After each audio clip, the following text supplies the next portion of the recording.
smoke is the other secondhand smoke. Like to check before you burn. Sign up at airalerts.org.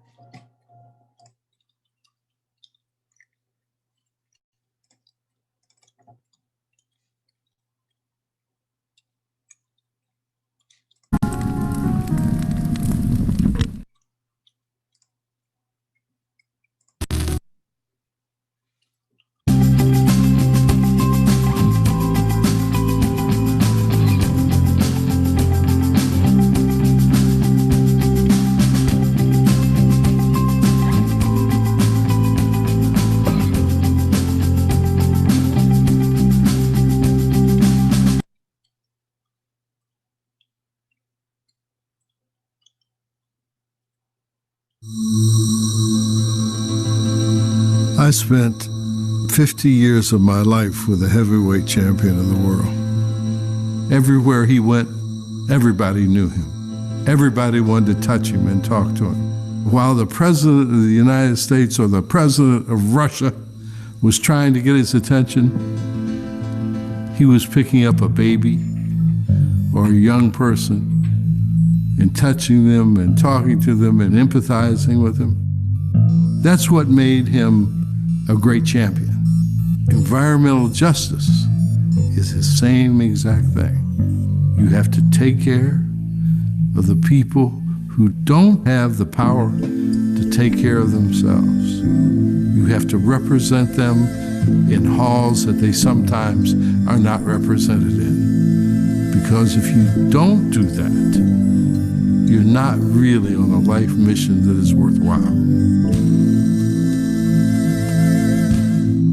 When we think about health, there are things that we can control, and there are things that we cannot control. We can change our diet, we can exercise more, but you cannot change the air that you breathe. I began to experience a breathing problem. It got so bad that going from my bed to the bathroom was a 2-stop trip. That gave me a first-hand experience with what it's like to have asthma or some other respiratory disorder caused by air pollution. I grew up in this area, and so as a small child, I remember when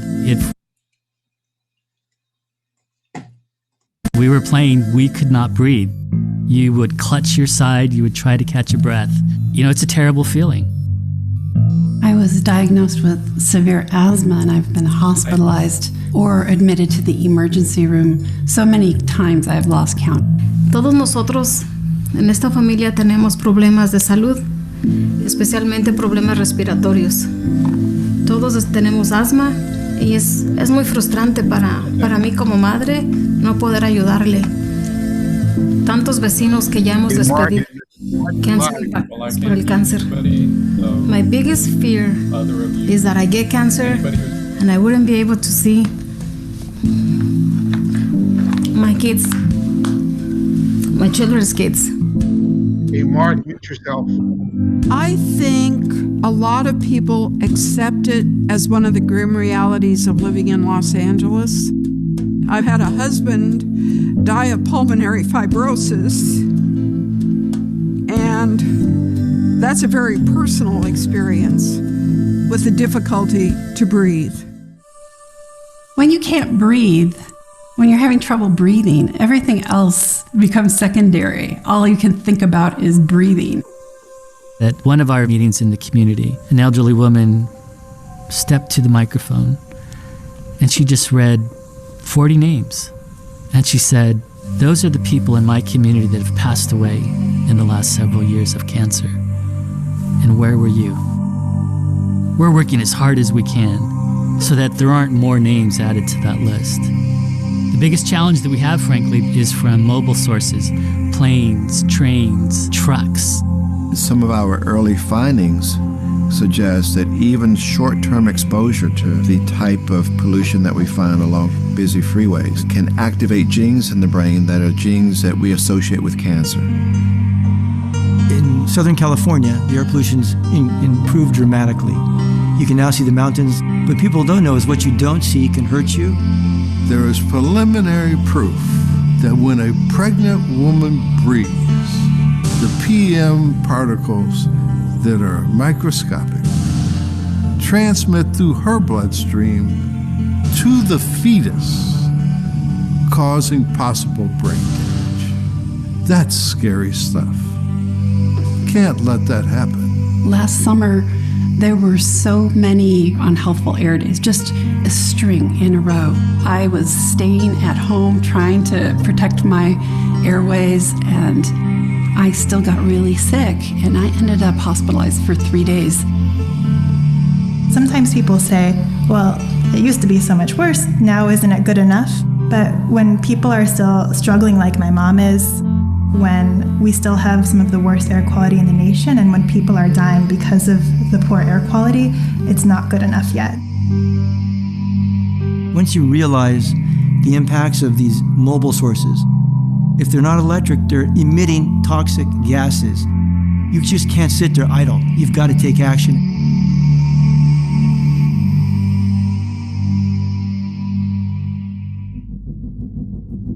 My husband and my 2 kids, they're 4 and 6, we moved to Torrance about 5 years ago.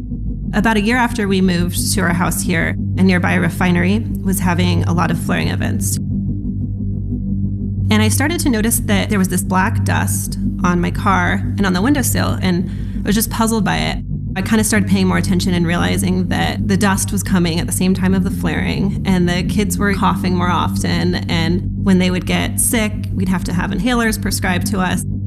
My kids were actually at the park at 8:30 in the morning, and all of a sudden, we just started seeing this kind of ash rain down, and the kids said it was snowing. So we came home and we found out that the refinery had exploded, and that it was actually industrial ash raining down on us from a mile away.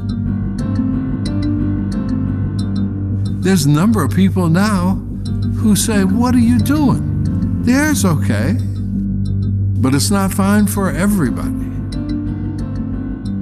You would never see a freeway go through a very wealthy area, but the freeways are situated in the low-income areas. We have kids that live literally steps from a 12-lane highway. I believe clean air is a right. It's not a privilege.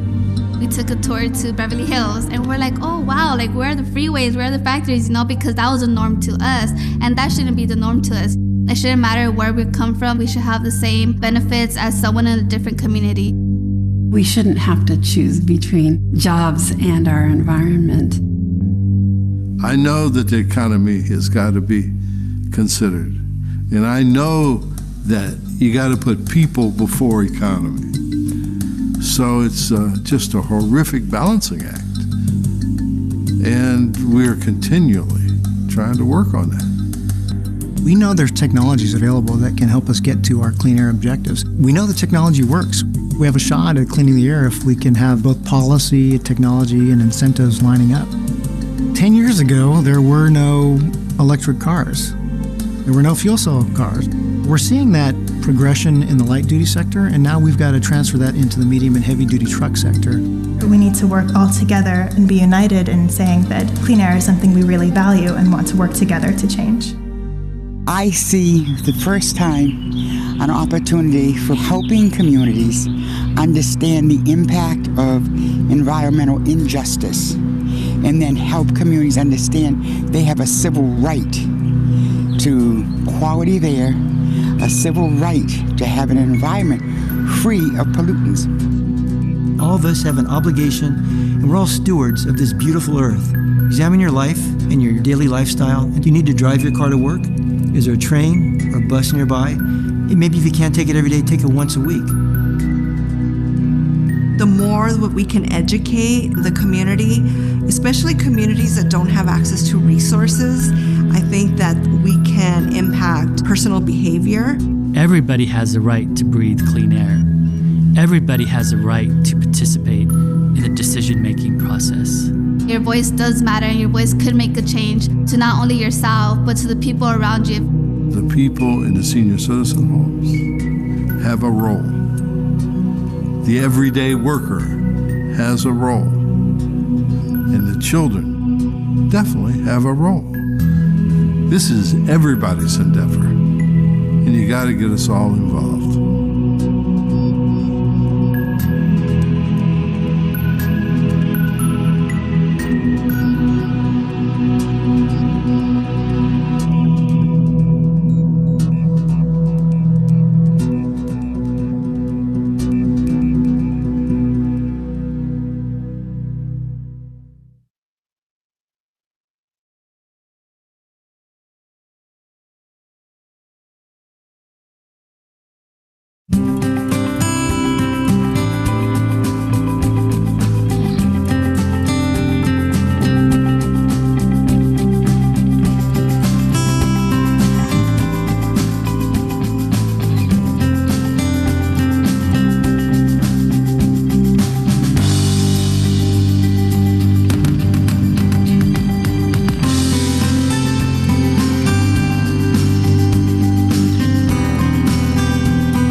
The following is a special message for residents of all of Orange County and the urban portions of Los Angeles, Riverside, and San Bernardino counties in Southern California. Air pollution is a serious health issue that can affect all of us. At the South Coast Air Quality Management District, we've worked hard to address this problem and continue to take the necessary steps to reduce air pollution so that one day soon we will all be able to breathe clean, healthy air every day. Air pollution comes from many sources: factories, refineries, industrial plants, and small neighborhood businesses can cause air pollution when they make products that we all use, like furniture, chemicals, gasoline, and even food. Over the years, we've required certain businesses to install special equipment and use certain ways of manufacturing to reduce their air pollution. And our efforts have really made a big difference in cleaning up the air. However, air pollution doesn't just come from these factories, refineries, industrial plants, and neighborhood businesses. They're actually just a small piece of the pie. Together, cars, trucks, trains, planes, ships, and the everyday products we use produce more than 3/4 of our air pollution. As you can see, we have a tough job ahead, but we can't do it alone. We need businesses and the local community to pull together. We need your help to protect your health. Sometimes it can be as easy as picking up a phone.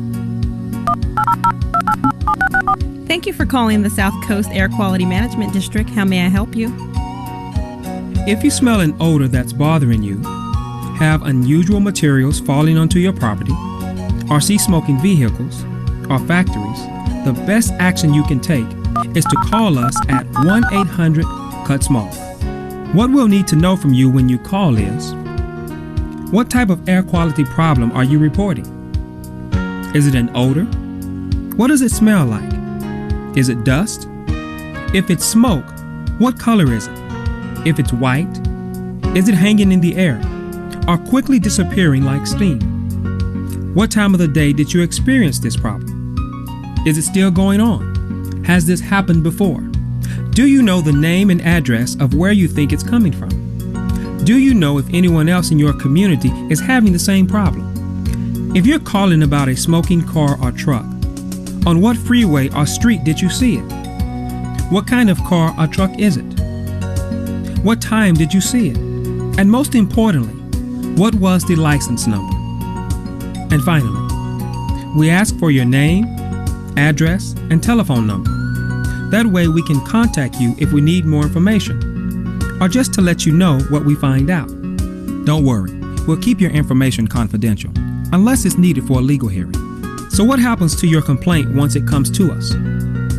Whether you call during normal or after business hours, your complaint will be immediately sent to a supervisor who will assign it to an inspector to investigate. Some inspectors are assigned to certain areas or others to specific types of industries, like refineries, gas stations, and landfills.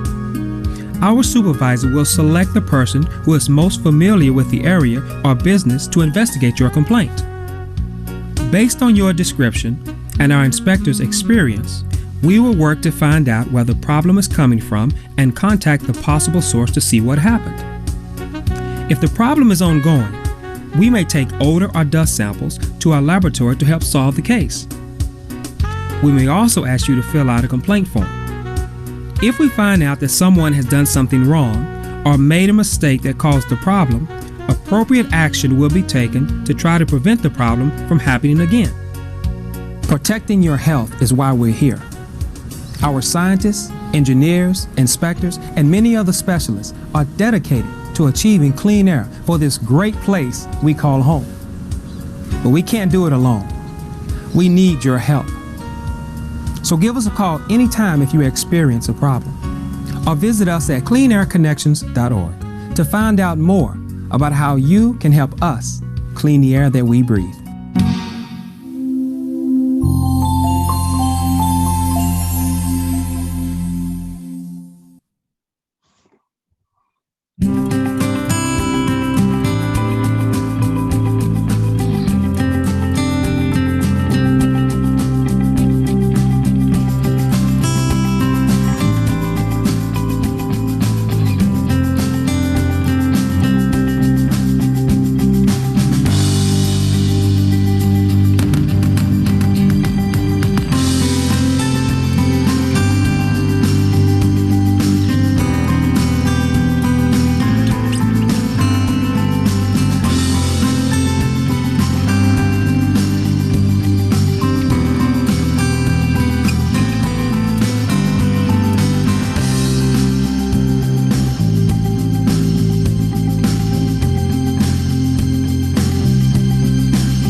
My name is Jose Orozco Pelico. I am the current president of the Boyle Heights Neighborhood Council and board member of the Neighborhood Council Sustainability Alliance.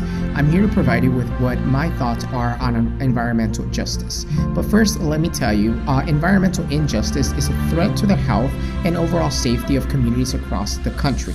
Now, what environmental justice means to me is not only bringing awareness, but also creating action to ensure that all communities across the country, specifically low income and communities of color, create a plan and ensure that their safety and health are taken into consideration, not only for their current status of living, but also for their future generations. So that is my thoughts on what environmental justice means: awareness and taking action. Hola, mi nombre es Lily, estamos en la ciudad de Riverside, en el Inland Empire. ¿Qué es la justicia ambiental para mí? La justicia ambiental para mí es un movimiento, es el derecho a respirar aire, pero aire limpio, de buena calidad.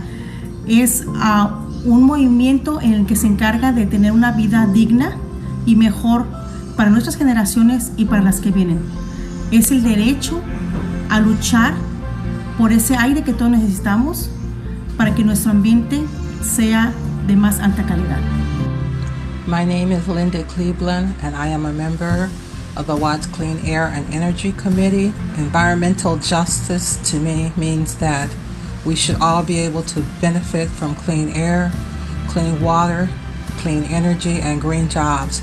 And it should not depend on your financial status or the community that you live in, because we all live on planet Earth and we're all entitled. Mi nombre es Olvia Díaz. Para mí, la justicia ambiental es garantizar que todos, no importando dónde vivan, tengan acceso a aire, agua, lugares limpios y seguros como son los parques. En la comunidad de San Fernando, en específico, en North Hills, en el Distrito 7, tenemos una escasez de parques. Esperemos que esto nos ayude a obtener un poco más de parques. Muchas gracias. When our communities are forced to work warehouse industries where our lungs and air are constantly being polluted, when pipelines are being built through indigenous lands, and when Black and brown indigenous youth have no access to green spaces, it is our right to retake back natural spaces and advocate to protect Mother Earth. That is environmental justice. Hi, my name is Gabriel Carrillo, and for me, environmental justice means clean air, water, and power to all, especially to people of color who for too long lived in impoverished communities where they had very little of this or none at all. It means having pride in your community and having faith in the fact that if a problem does arise, it will be taken care of as fast as in any other community.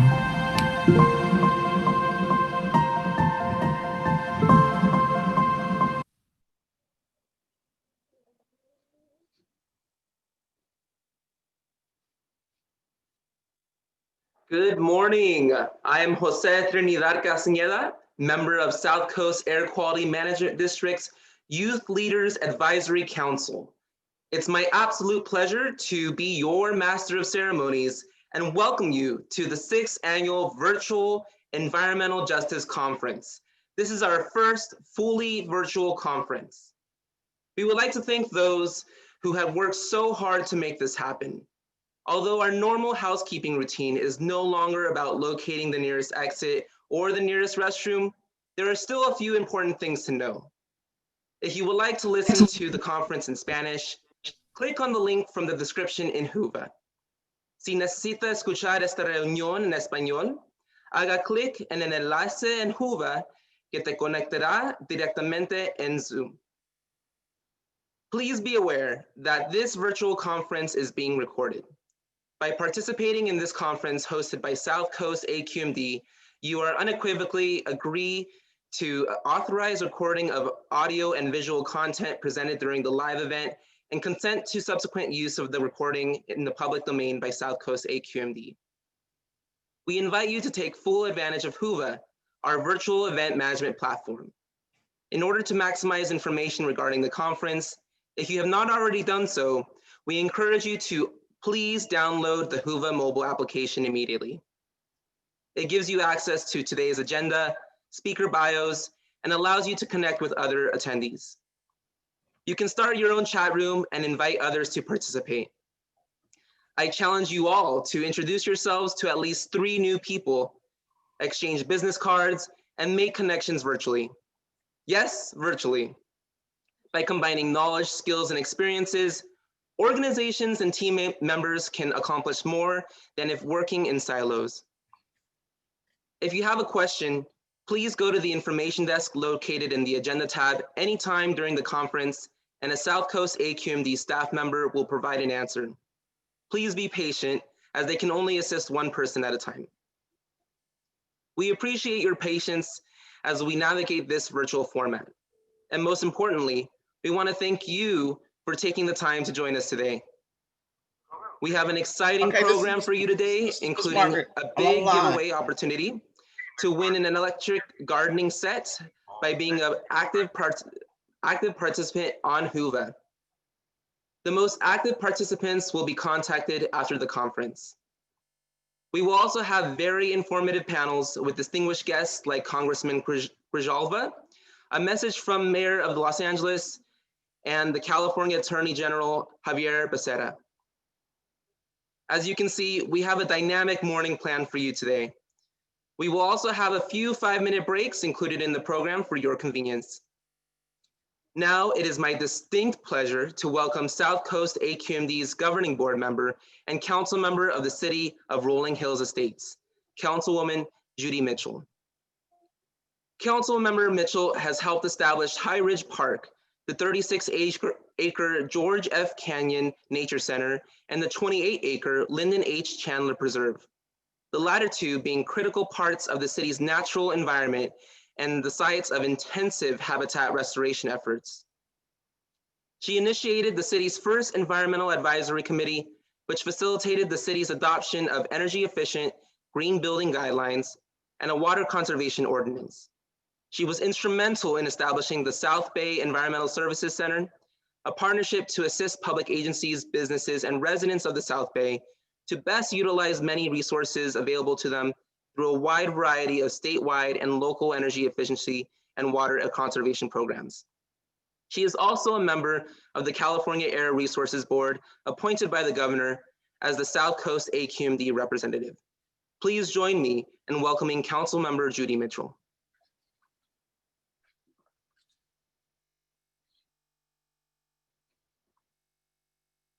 Good morning, everyone, and welcome to the 6th Annual Environmental Justice Conference of the South Coast AQMD. The South Coast AQMD serves large areas of 4 counties: Los Angeles County, Orange County, San Bernardino County, and Riverside County, including the Coachella Valley. We are the air pollution control agency for almost half of the population of the state of California. This is the second most populated urban area in the United States, and we represent nearly 66% of California's environmental justice communities. And that is one reason we are here today. The AQMD is committed to address environmental justice challenges and set a model that can be copied across the United States.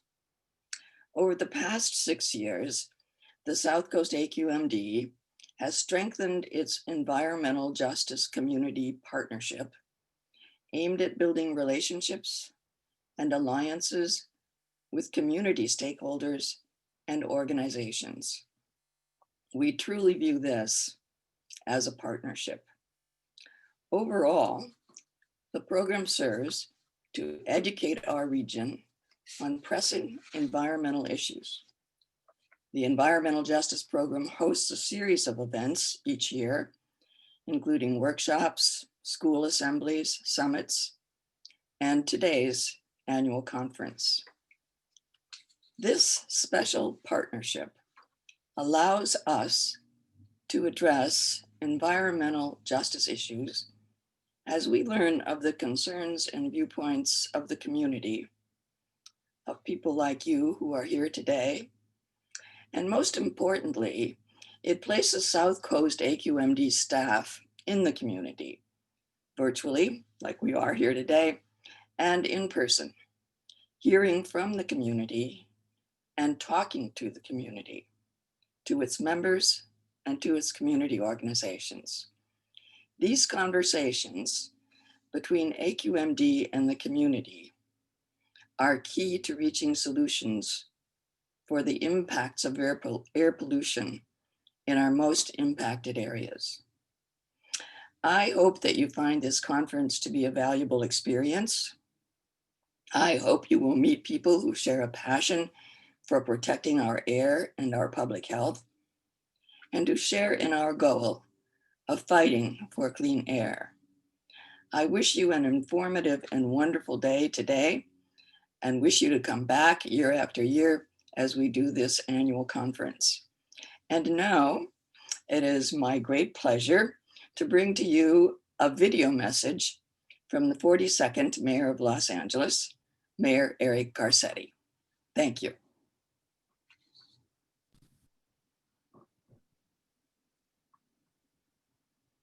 Welcome to the 2020 South Coast AQMD Environmental Justice Virtual Conference.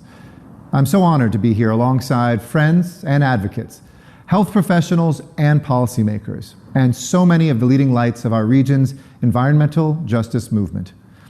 I'm very grateful to the South Coast AQMD for bringing us together today for this important work, and for your leadership on the problems that have emerged as a result of COVID-19, as well as the ones that existed long before this season of crisis. This community has made extraordinary strides over the last few decades, efforts that have brought us cleaner air, improved our quality of life, produced jobs, and made Southern California a healthier, safer place to live.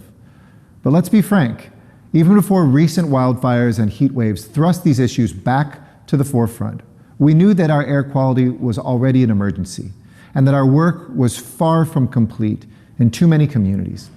It won't be complete until our most vulnerable neighbors are no longer the ones burdened by the worst air pollution in America. It won't be over until we drive down the higher risks of asthma, lung disease, and other comorbidities in communities of color, in our frontline communities. And it won't be done until kids in every neighborhood and every zip code, every corner of Southern California, leave home every morning and come home every night breathing clean and healthy air. Our air quality presents a challenge for us, all of our industries, all of our communities, and so the only acceptable approach is an integrated approach, an air quality vision that's rooted in health and justice, equity, and economic opportunity. A path towards a region that's fair for everyone and prepared for the crises to come. In my city, that vision has a name, LA's Green New Deal. And in this moment when so many are vulnerable, we're working more vigorously than ever to achieve a 100% renewable energy future as fast as we can, making it easier for Angelinos to power their buildings with the sun and wind through the largest public EV charger network in the country. And we're making sure those chargers are installed in frontline communities. We've launched a low-income community solar program, and we've also expanded our rebates to make clean energy accessible to communities that have been too often left out of the green revolution. We created new bus lanes, installed over 50 miles of new bike lanes over the last fiscal year, and introduced a slow streets program throughout LA so residents have access to alternative modes of getting around while still keeping a safe distance. We're working towards zero emissions at the Port of Los Angeles, a high priority for me, the busiest in the Western Hemisphere, and where we can create new opportunities, pursuing zero emission trucks and manufacturing those for jobs here. Our on-dock equipment, building international partnerships to reduce emissions throughout the supply chain in ports around the world. And with the help of South Coast AQMD and NASA, we've installed air quality monitoring equipment to help us arrive sooner at our vision of healthier air for all. You know, engraved into the Statue of Liberty is a famous phrase, a note of welcome to new arrivals and a challenge for the ages. Give me your tired, your poor, your huddled masses yearning to breathe free. That is the heart of our work, the simple principle guiding all of our efforts to create a place where every child and worker and person can breathe free. We know this work is not for the faint of heart as we navigate a pandemic and an economic downturn, an environmental crisis that's only getting worse. We know this challenge will only grow more complex. But I believe in you, our community of dreamers and doers, people who bring ingenuity and talent to that challenge, who have the skills and the savvy and the spirit to get it done. I look forward to continuing our work together. Todos nuestros esfuerzos se guían con este simple principio, que cada niño, cada trabajador, cada persona tenga un espacio donde puede respirar libremente. Este trabajo no es fácil. Mientras navegamos una pandemia, una recesión económica y una crisis ambiental que solo se vuelve peor, ese desafío solo se hará más complejo. Pero nuestra comunidad está llena de soñadores y hacedores, gente que aporta ingenio y talento a ese desafío y que tiene las habilidades, la inteligencia y el espíritu para hacerlo. I look forward to continuing this work as one. Gracias, and thank you. Thank you, Mayor Garcetti, for the welcoming remarks to kick off today's conference. It's my pleasure to welcome South Coast AQMD's Executive Officer, Wayne Nastri, who will be introducing a special guest speaker. Wayne Nastri previously served as US EPA Regional Administrator for Region 9, the Southwest region. Under his leadership, Mr. Nastri has helped South Coast AQMD's efforts to improve the air quality through innovative and traditional approaches in order to meet clean air goals over the next 15 years. Under his guidance, South Coast AQMD initiated a collaboration with other agencies across the nation to petition the US EPA to adopt a tougher tailpipe emission standard for heavy-duty trucks that is 10 times more stringent than the current limit. His leadership has helped move South Coast AQMD forward in implementing strategic and progressive air quality policies to bring cleaner air to our region. Please welcome Wayne Nastri. Thank you, Jose. And let me also just thank Mayor Garcetti and Mayor Mitchell. Mayor Garcetti gave some very inspiring words. And we're certainly looking forward to the time when we do have clean air and we do have clean technology and equal economic opportunity and equity for all of us. And that's really what this conference is about. And we're so fortunate today to have our first speaker. It's Miss Margaret Gordon. Miss Margaret is a co-founder of the West Oakland Indicators Project, Environmental Indicators Project. It's a resident-led, community-based environmental justice organization that's dedicated to achieving healthy homes, jobs, neighborhoods for all who live, work, learn, and play in West Oakland, California.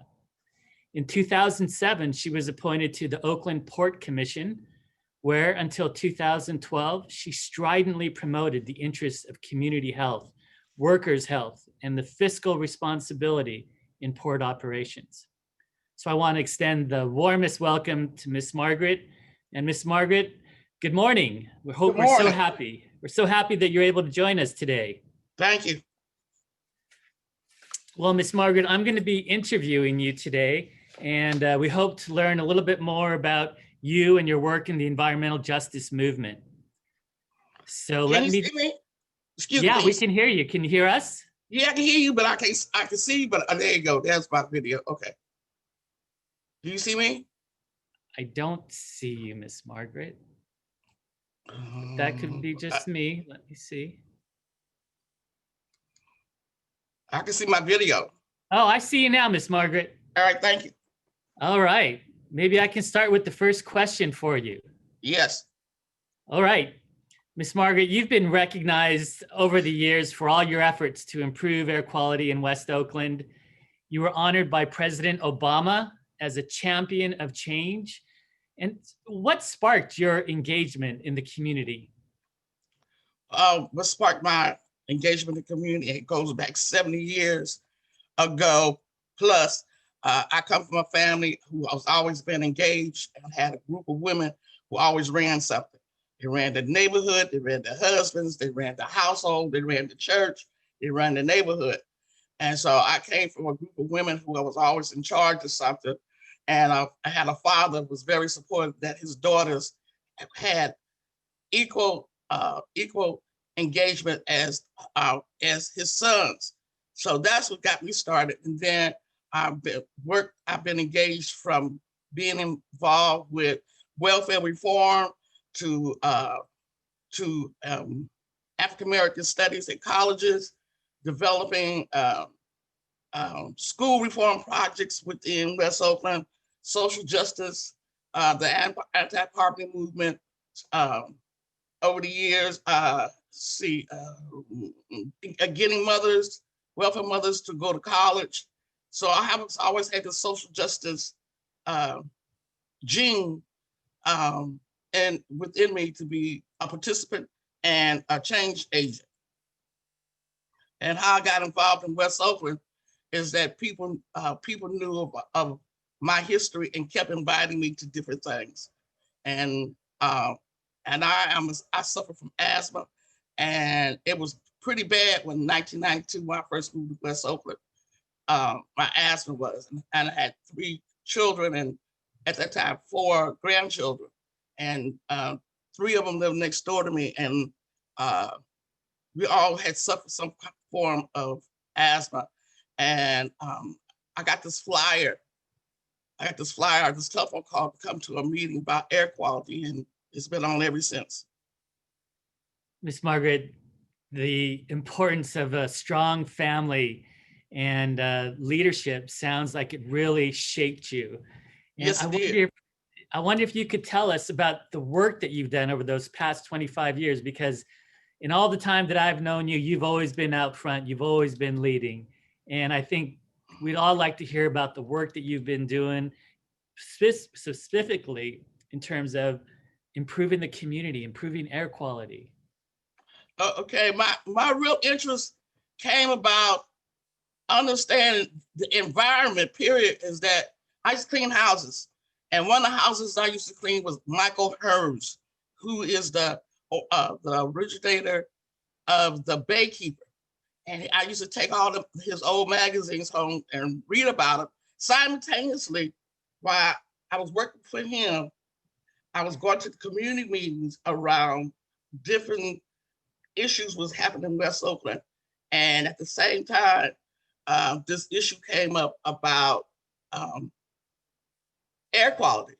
And then, and also simultaneously, the issue came up about learning how to use indicators. And I had never heard of the word indicators. And I went to the meeting, and this meeting was being supported and led by the Pacific Institute. And after I went through a whole series of meetings and workshops and trainings, I understood connecting the dots to understand the issue with indicators by measuring stuff, and understood the power of having the research and data to support your findings on problems in your community, especially around air, water, and soil. I had never had that type of engagement or interaction. So that really changed. That was the really beginning of me really just jumping in, diving in to understand environmental justice, based on the fact that I had spent so much time. I had been getting acquainted with the neighborhood and going to all these different meetings, and being part of the Pacific Institute grant that I got to teach West Oakland residents how to use indicators. And that goes back about 1996, 98. And then we got incorporated in 2002 as an organization called West Oakland Environmental Indicators Project. And that's when the ball really started rolling. So, Miss Margaret, it sounds as if I don't want to call it an awakening, but the realization that there are things that you could do came about as you had the interest and you really dived into it. You learned so much. And my question is, when you first started talking about the Pacific Institute and getting the training, how long did all of that take? Because, we're in a society today that wants results like that. And I know. You sound like you put your time in. Yeah, So, well, I had to learn that, it took me a while to continue to connect the dots. And also I had made a promise to myself not to be a statistic. I was not going to get caught up in a lot of things that stereotype African-American women, African-American community as a whole. And I just wanted to venture out to the unknown. And that's exactly what it was. It was totally, I was willing to take the risk to be out there and engaging into the unknown. And as I ventured out more into the unknown, I was able to collect the knowledge, the base knowledge of understanding how these issues impacted this community. Plus, I had been doing organizing. I had been doing organizing for at the same time all those other things in my earlier life. And then I also, at the same time, I was doing all this stuff in West Oakland. I was part of a organizing effort to stop the violence and do wellness check on children in the first and second grade. And I was the parent advocate, and I would go talk to parents about their kids' behavior in school. And then did they need what kind of support they need. But at the same time, I had two children who was going through the same thing. They just couldn't sit still in school. They was distracted. It was just multiple things around mental health, and learning disabilities. But as I pursued that, it was just like I started connecting more dots together. How do I make this community better on multiple levels? And one of the levels, one of the things that really piqued my interest as I was working in, going back and forth to our local Prescott neighborhood school, I would go see to the nurse's office, and she used to have these shoe boxes and baskets with children's names on it with tape of inhalers. And that just like, I just couldn't understand, that just like charged me more, understand that there was these impacts into these communities, into West Oakland. So that's how this multiple ball got rolling. And as I participated in more meetings and more workshops and going to more conferences, I was able to build that confidence that this was something really real and very important in my life. Miss Margaret, you are always learning, and you always are open to learning new things. But not only are you open to learning, you're open to teaching. And I think that's one of the things that really sets you apart, because not only do you want to learn more, but you want others to share in that. Yes. And I think one of the best examples of that, Miss Margaret, is the West Oakland Environmental Indicators Project. What are you guys doing right now? Right now, we are developing our strategies from our AB 617 action plan program. And we're working directly with our co-partner and our team partner, the Bay Area Air Quality. We meet every Thursday. We've been every Thursday for almost 3 years and have an outstanding community called the Steering Committee meeting every month since 2019. So we have 4 subcommittees, and we're doing that. Also participating in doing energy efficiency and working towards doing assessments to bring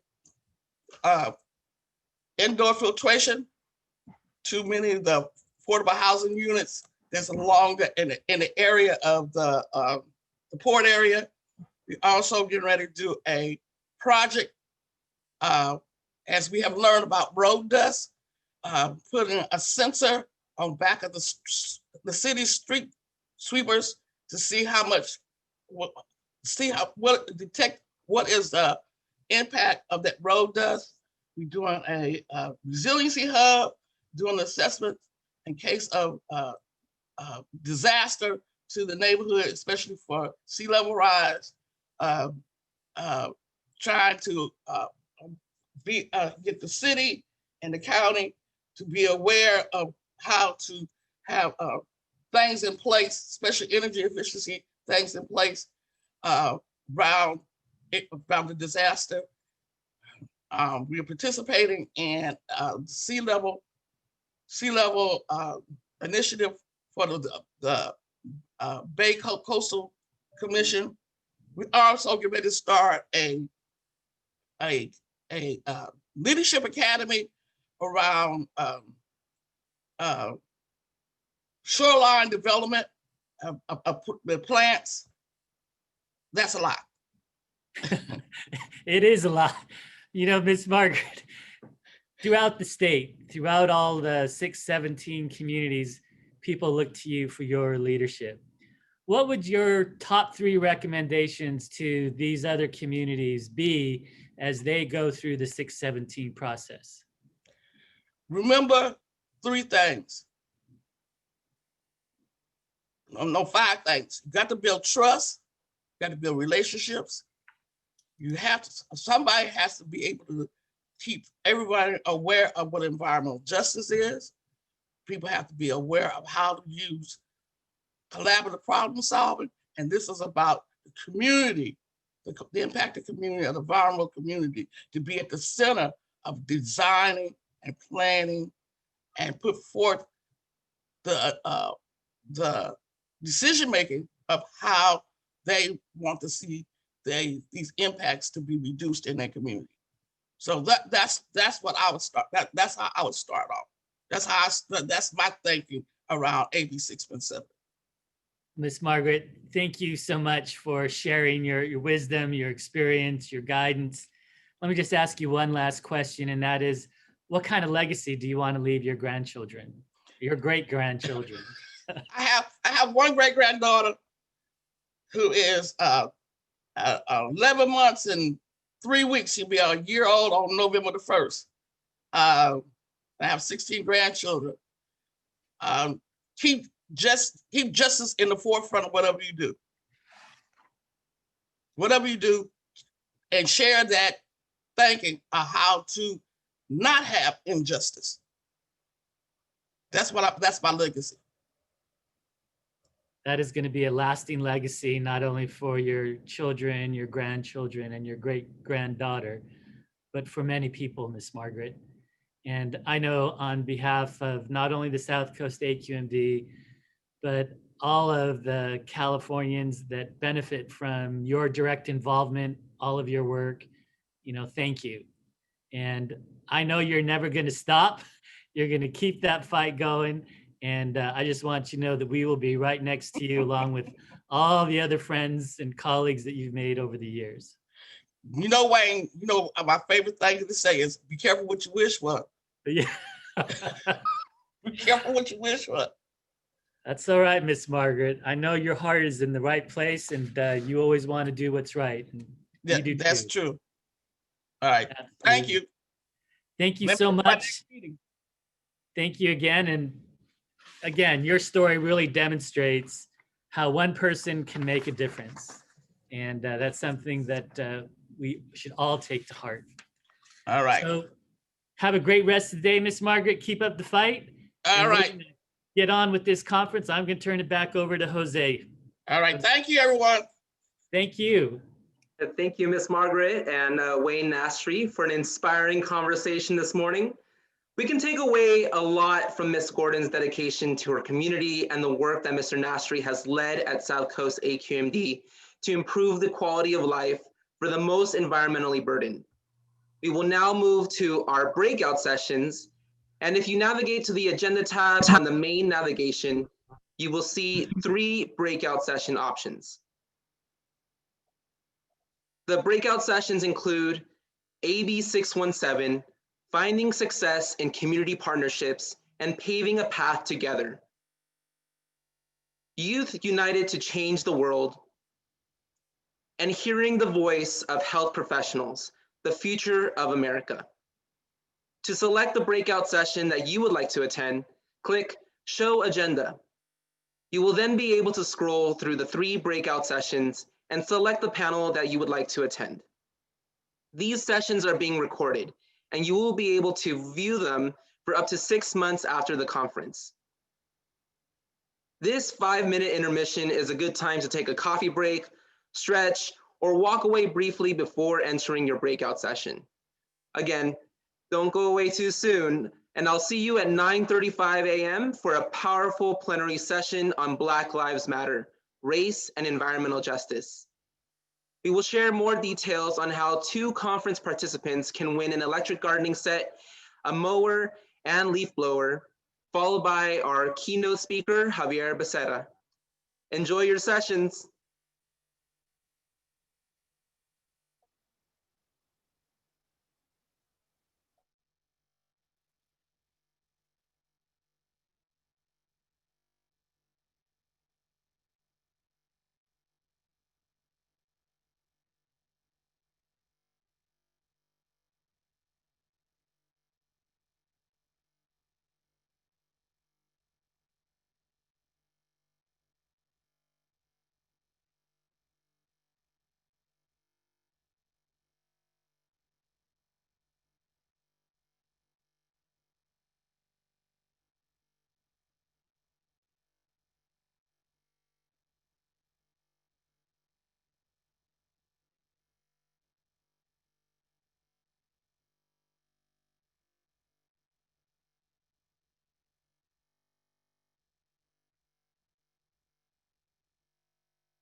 Good morning.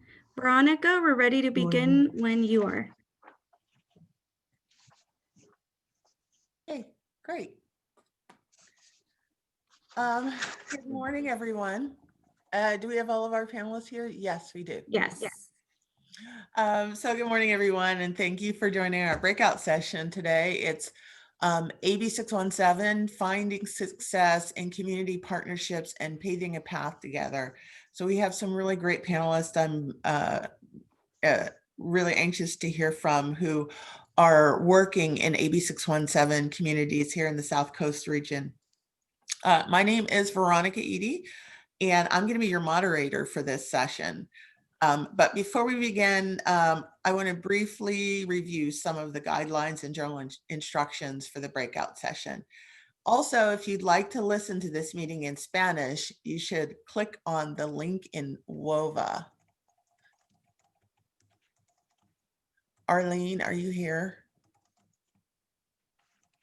Okay. Yes, sorry about that. That's okay. Do you want to say in Spanish what the instruction is? Yes. Si necesitan escuchar esta reunión en español, haz clic en el enlace en Whova. Thanks, Arlene. Thanks. Yeah. Also, please be aware that this video conference meeting is being recorded. By participating in this webinar hosted by the South Coast Air Quality Management District, you unequivocally agree to authorize the recording of audio and visual content presented during the live event and consent to subsequent use of recording in the public domain by the South Coast AQMD. That's for people who weren't able to make it today and might want to take advantage of this session. You should feel free to submit your questions during the meeting via WOVA Q&A or WOVA chat. Since we're trying to gather questions in real time, we ask that you please be patient with everyone, as it may take staff a little longer than usual to answer.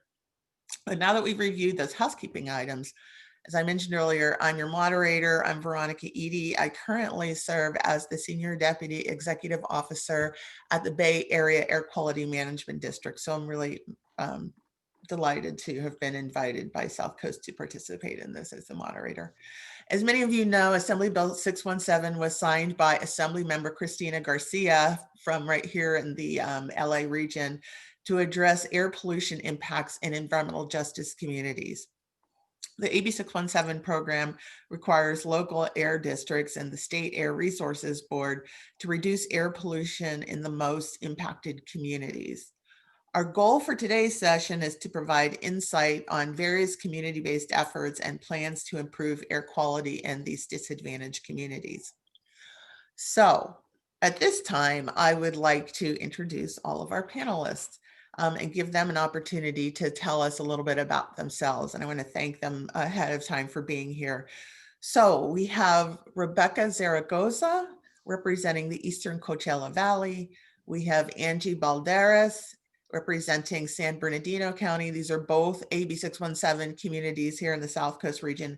And then Daniel Garcia representing the South Coast AQMD. So if we want to start with Rebecca, could you tell us a little bit about yourself?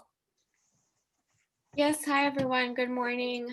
Thank you again for having me on this panel. My name is Rebecca Zaragoza. I am a senior policy advocate with the Leadership Council for Justice and Accountability. We work across the San Joaquin and Eastern Coachella Valleys, and we are a social and environmental justice nonprofit organization, and we work with different environmental justice communities and disadvantaged communities to advance issues around transportation, affordable housing, clean drinking water and wastewater, air quality, and other climate and land use issues. And so we've been working in the Eastern Coachella Valley and also in the Central Valley on AB 617 in the first year, in focusing in the Fresno area. And now in the second year, we're in the Eastern Coachella Valley. So I'm really excited to be here and to talk about my experience with the program, and share a little bit about what the process has been like and how community residents have been able to engage with the process. So thank you. Thanks, Rebecca. Angie, do you want to go next?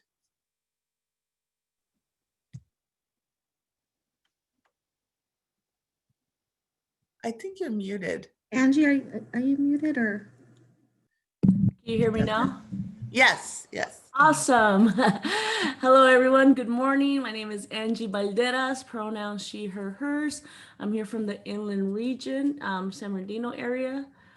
I'm the AB 617 host for San Bernardino and Muscoy.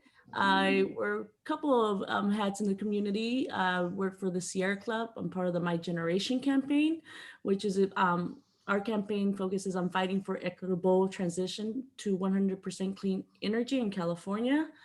And I also am with Inland Region Equality Network. I'm a board member there, and it's an LGBTQ advocacy group here in the region. So thank you for having me. We've had 516 people attend. So Thanks, Angie. Daniel, do you want to say a little about yourself? Sure. Dan Garcia. I'm currently with the South Coast AQMD as the AB 617 planning manager.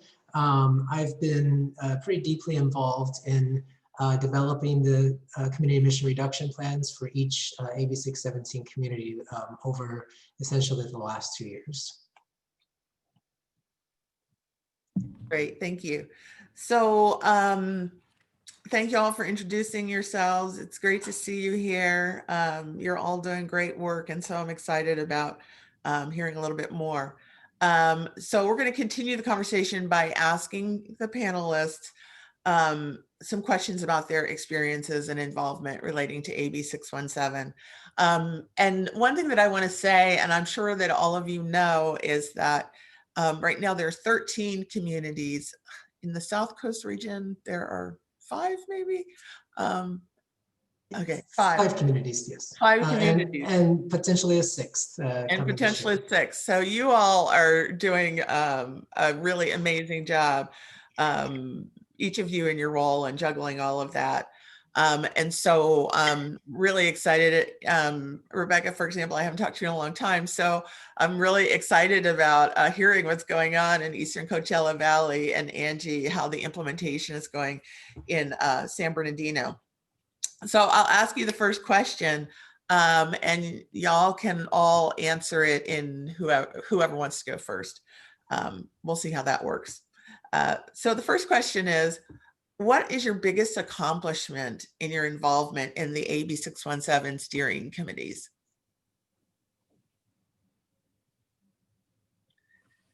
Okay, Angie, since you're unmuted, I'm gonna go ahead and jump in there. All right.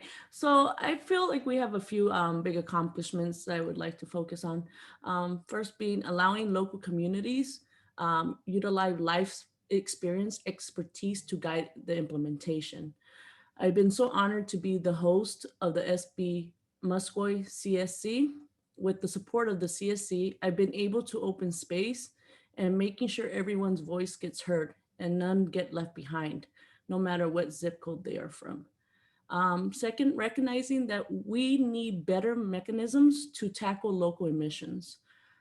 It's hard to implement comprehensive emissions reduction and mitigation plan when some agencies don't have the jurisdiction to implement regulations over emission producers. Therefore, there's a lot of more work to be done on this front, I believe. Thank you. And San Bernardino has been interesting because you all have developed your own leadership style. And I really commend you for, being the co-lead on this with the Air District. Well, I couldn't have done it without the support of CSC and the AQMD staff. We have a great group and it's been Awesome. great. Thank you. Rebecca, you want to go next? Yeah, of course. So I think it's a tricky question to answer, but I think our biggest accomplishment has been to provide all the necessary support to the community residents who are members of the CSC in the Eastern Coachella Valley. Sometimes residents feel, including myself, we feel intimidated or it's difficult for us to speak up during a CSC meeting because of the size of our CSC. It's a very big committee. But there's also some language barriers and some access barriers. So we try to supplement the CSC meetings with external support on the material, the agendas, the structure of the meetings, how to vote, all of those small things that make us sometimes insecure to being more active in participating in the meetings. I think also having supported the community for over 2 years and getting selected is a very big deal for a rural and agricultural community. But really our role as organizations and members of the CSC is to help residents, is to support residents and help them reach their goals for cleaner air. Great. And you all, Leadership Council did some really effective advocacy in getting Eastern Coachella Valley selected. So that's really great. Not to mention the fact that I think your steering committee has been functioning almost entirely during the pandemic, which is also a challenge. So great work. Daniel, do you want to jump in? Sure. I don't want to consume too much space here, on behalf of the district, but I will say, kind of from a district perspective, I think one of the most significant accomplishments in our year one communities has been adopting the community emission reduction plans. I would certainly say that, from a district perspective, obviously emission reductions are extraordinarily important to improving the health of communities. But I think in addition to that, Angie pointed out that really another very important aspect of AB 617 is focusing on very localized issues. And so I think those plans and the implementation of those plans have really afforded us that opportunity to focus on some of those very localized concerns that community members have.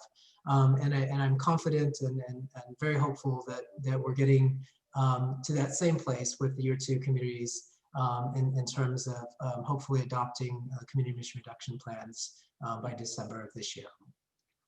That's great.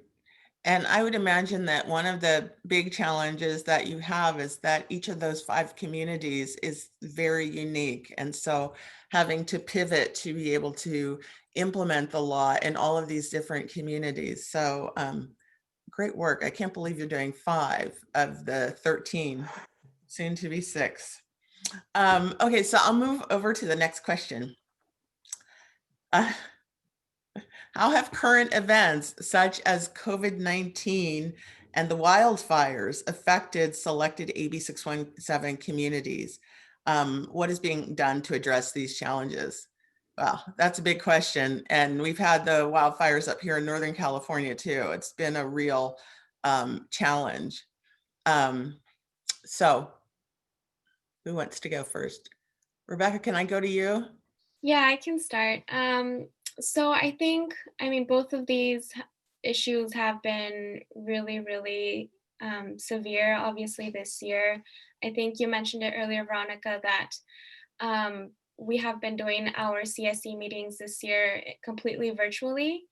Well, this is not something that we expected, and obviously it has caused a lot of barriers for the community.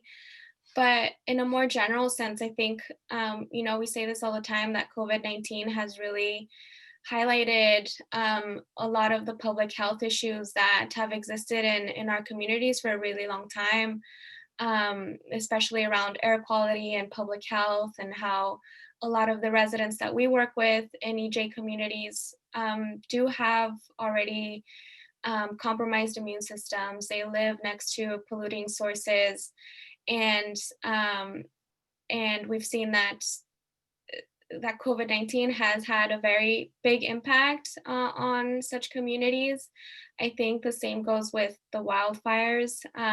We try to incorporate climate change in all of the work that we do, especially here in the ECV, because of our extremely hot summers, our proximity to the Salton Sea, and how things are just getting more severe and more frequent as the years go by. And I think, I mean, from the wildfires that happen, like in the Inland Empire, for example, or in the LA area, I know those communities there are directly affected by the smoke, and it's an impact more severe than we have here. But because of like the geography of the area, we are still getting a lot of that pollution in the Eastern Coachella Valley because of the wind patterns and everything. So we also worry a lot about wildfires in the area because of our hot summers. There's also a lot of illegal dumping in the Eastern Coachella Valley that catches on fire because of the weather. And so those are some of our concerns. It's been difficult, I think, to address some of the access barriers for the CSC. Because we are a rural community, we don't have a lot of the broadband infrastructure or internet infrastructure so that residents can continue to be engaged. So I think we have seen that impact a lot, and residents have been affected directly and have been less engaged than they would have been if the pandemic hadn't happened. Thank you. Angie, how are things in San Bernardino County? Well, for my community who's been impacted heavily, this is a community that is fighting many pandemics, especially a climate pandemic. Yet what I really see is polluters and some legislators locally not only taking advantage of a community that has been knocked down by current events. We are seeing more warehouses popping up at every corner by schools, homes, hospitals, and more polluting trucks invading and destroying our streets, more pollution in our backyards. So when we are supposed to stay home and stay safe, I ask how, when polluters and their enablers who let them, for a price, poison our communities, our backyards, for jobs that put us in more harm than help us towards a sustainable lifestyle. Sorry if that makes my vision a little foggy to mediocre efforts, not making real changes, to be honest. Yeah, it's pretty amazing that warehouses are still popping up. You know, seeing them visually, like flying into Ontario, is really impressive. Yeah. Great work. So Dan, how has the Air District managed this? I mean, you started 2 new communities during the pandemic. Yeah, absolutely. So I don't think anyone foresaw a pandemic in a year ago or so when we were selecting these communities, and so we've had to quickly adjust. And I'd have to say, I really want to extend appreciation to the communities for being, so cooperative with us in moving to the virtual world. But Rebecca, brought up an excellent point, which is it is a challenge sometimes because of the technology barrier that might be there for some communities. And so, we really are particular, our LPEM team, our public relations folks really do an extensive job of trying to reach out to individuals by telephone, and trying to make sure that everyone has a voice in the process. But it certainly has been a challenge, I'll say. I think one of the things that I want to, I think is important to acknowledge is that for me personally, and I think probably for many people here, there is a difference between kind of the virtual world and physical environment we're used to. I think sometimes it's a little more challenging to build the trust that we need amongst the different community partners and to develop those relationships. And so I think there's kind of somewhat of a human element that goes missing sometimes in these virtual worlds. And I think that's a piece that has been a significant challenge, particularly in Eastern Coachella Valley.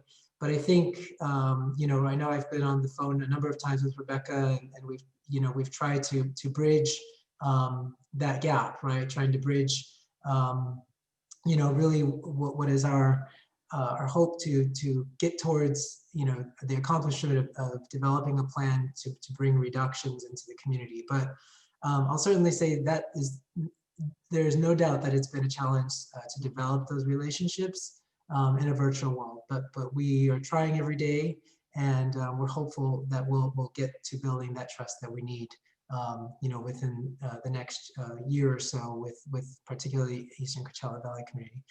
For the other communities, I think, we're in the implementation phase. We're very committed, and Angie knows, and working with her and Mary and reaching out to them almost on a continuous basis to get through the implementation as well.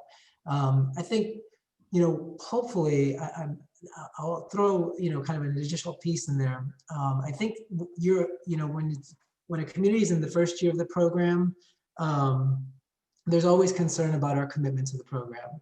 But I think, once we get into the implementation phase, there's some reassurance that we are committed and that we are coming to the community, and we are, continuing to get input and continuing to implement all of the commitments that we made. So I'm hopeful that, as we hopefully move towards adoption of the year 2 plans and get into implementation, that there will be, we'll bridge that trust gap that might exist in some of our year 2 communities.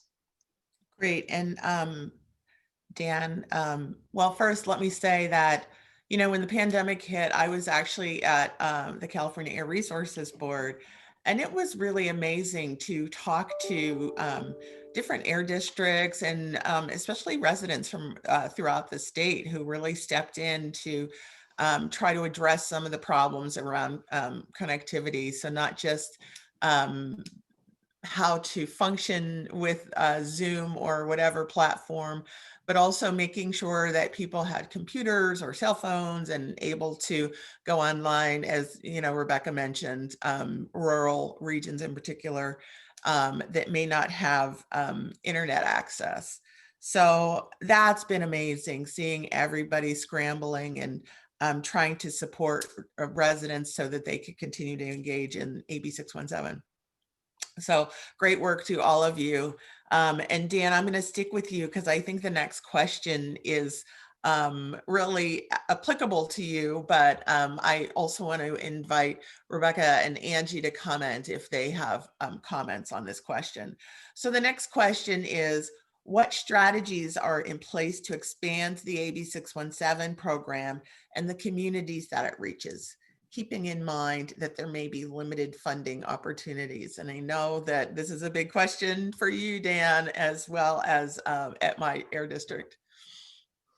Yeah, so I think we can't say it enough. Obviously, funding is critical to the program, and so there are some funding concerns with the AB 617 program. I think this year 3 funding we saw slightly lower than previous years.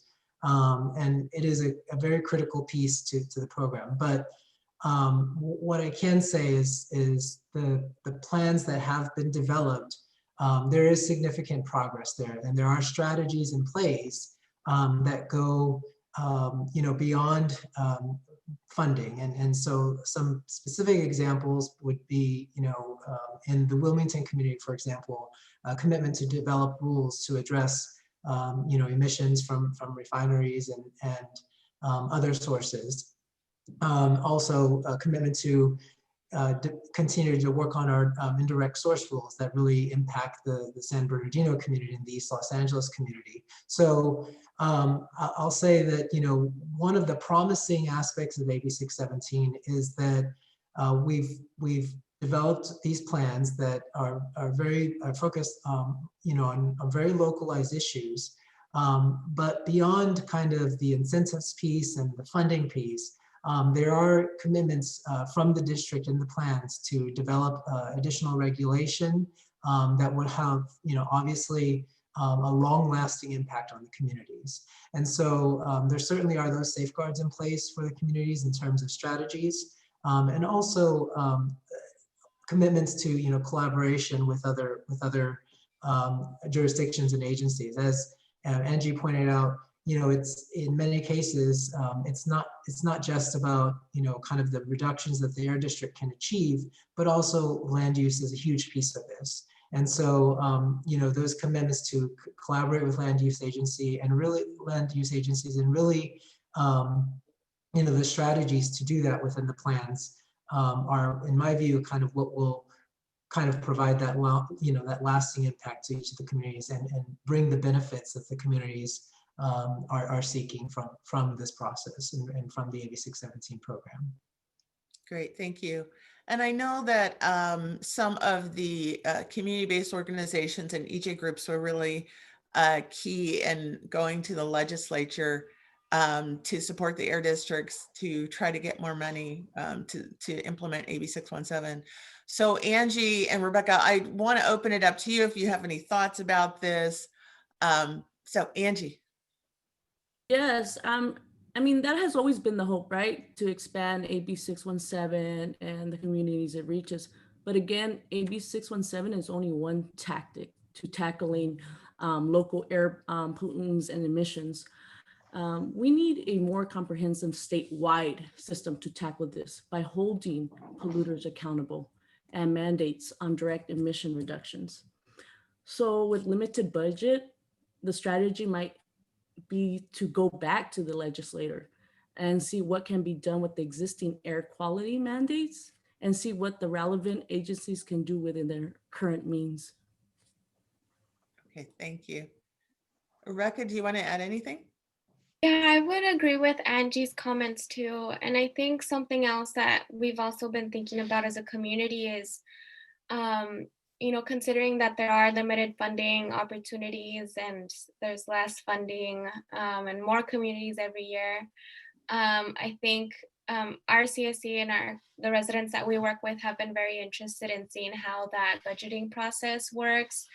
And I think we should be looking at how, with the funds that we do have, seeing what has worked and what hasn't worked, considering reevaluating our budget, our district budgets, and making sure that residents are also part of that process. I think if we're seeing that there are areas that need improvement or residents need help with technology support or other issues like that, I think we should really be taking a look at our budgets and making sure that we're doing everything we can to. Uh-oh. Let's see if she comes back.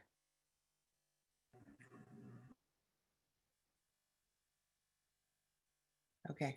Oh, I lost my connection. Yeah, you're back. Good.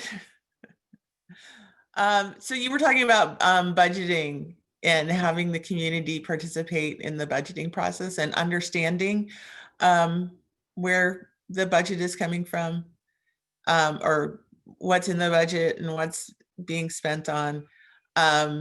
Okay, well, it looks like we lost Rebecca for a moment, and maybe we lost Dan too.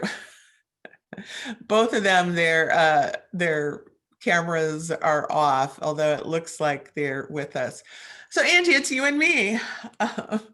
So while we wait for them to come back, I'm going to ask you another question.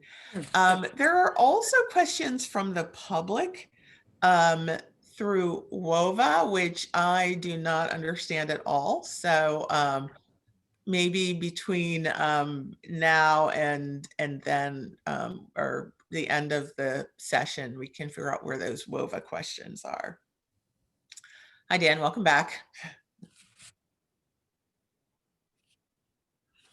Okay, but it looks like she's back. Someone probably needs to bring her to the panel. Okay, yeah, she's back or in the process of being back. For you, your camera went off and anyway, hopefully we'll get Rebecca back. I was actually, as an aside, back. The next question is, what are some lessons learned and how can the AB 617 program be improved moving forward? So Angie, do you want to go first? Sure.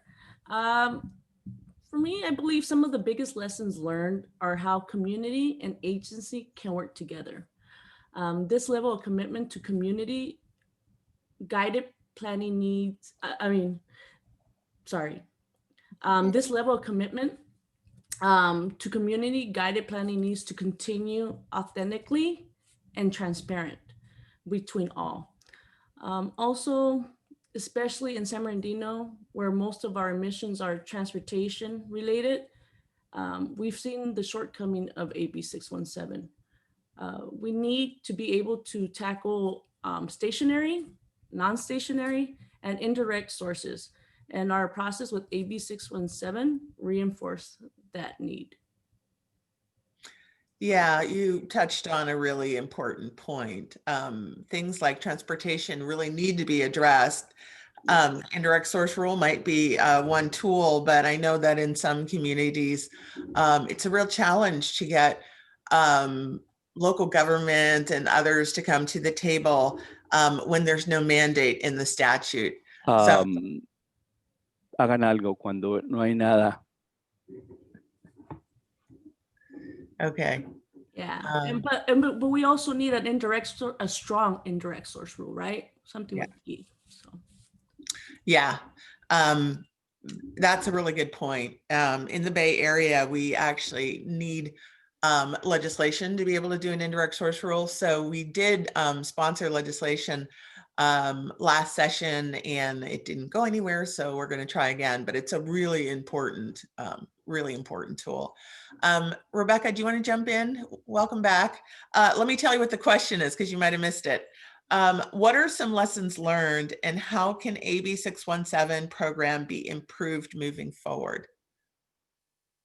Yeah, I think we've definitely learned a lot with this year's process, especially with the pandemic. But I think there's a few things that I've noticed, and I think there does need to be much more involvement and support from the Resources Board.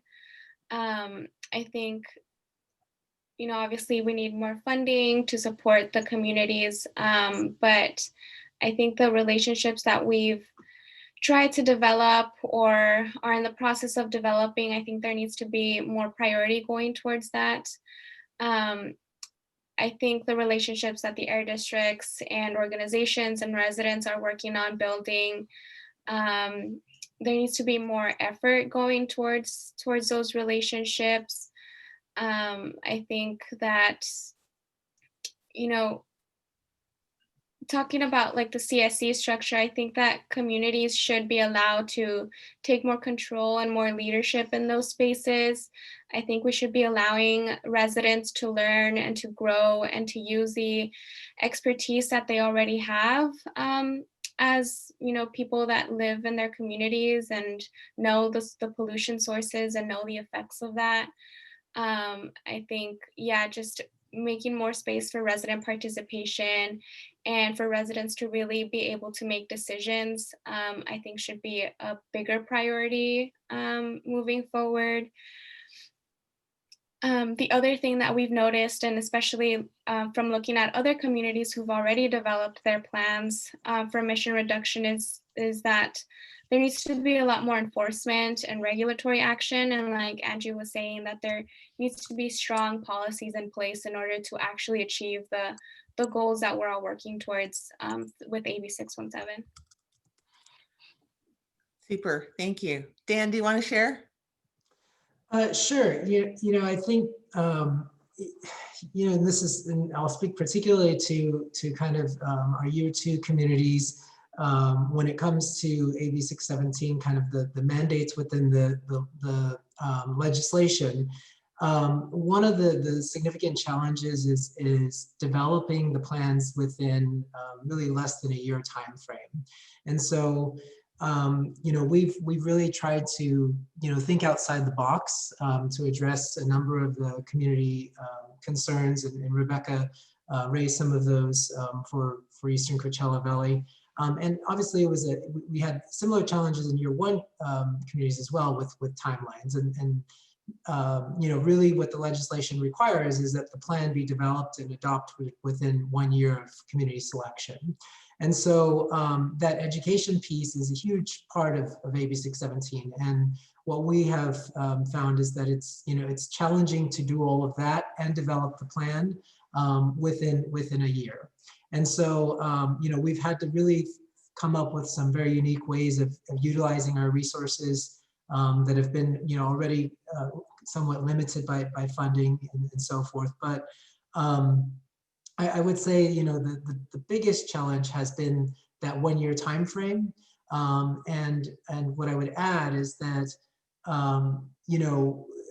one of the key pieces is obviously, like I said, is education and getting that information out there. But I think what to kind of Rebecca's point is that what we can focus on kind of in the first year of developing these plans is really getting through the plans and making a commitment to that educational component through the implementation process. And so I think, given that, I don't know if there would be any change to the legislation, but if we continue along this path of the 1 year time frame, I think keeping the focus to just the plan development and making some pretty clear commitments to that educational piece as we move forward in implementation.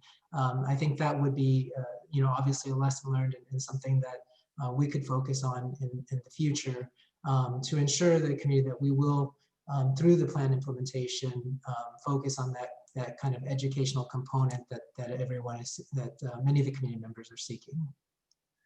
So thank you, Dan.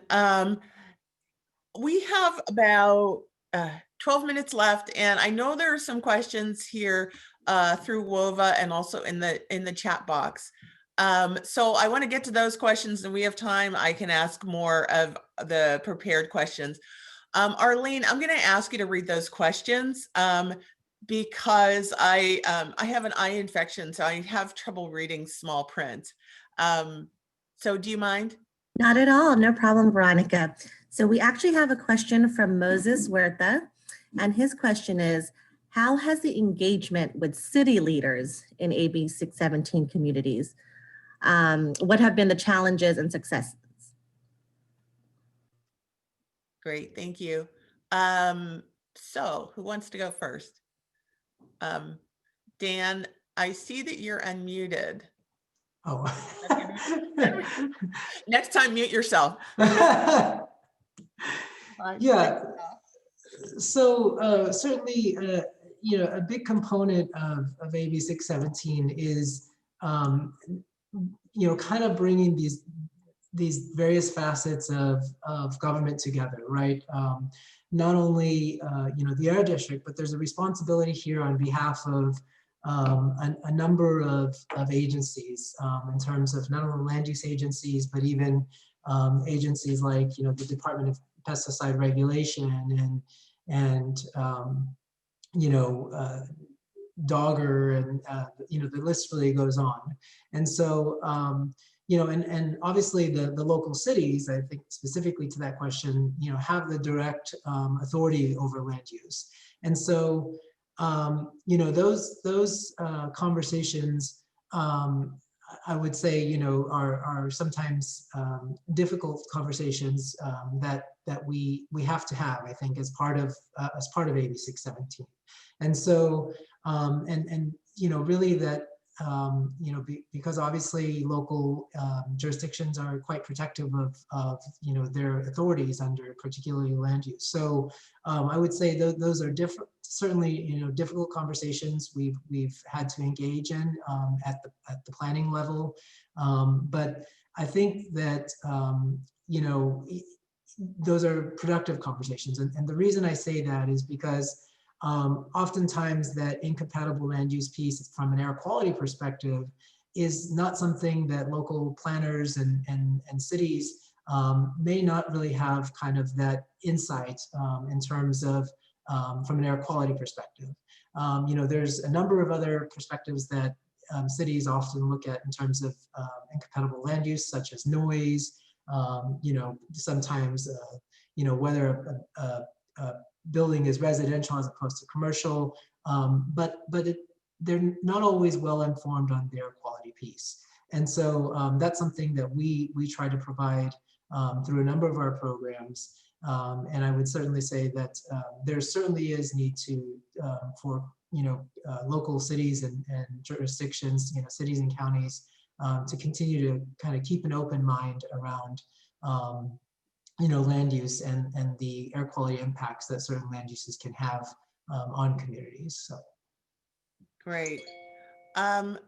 Rebecca, I want to call on you because you're in the Salton Sea region where there are different agencies, a Natural Resources Agency and CARB, and it's kind of in 2 air districts.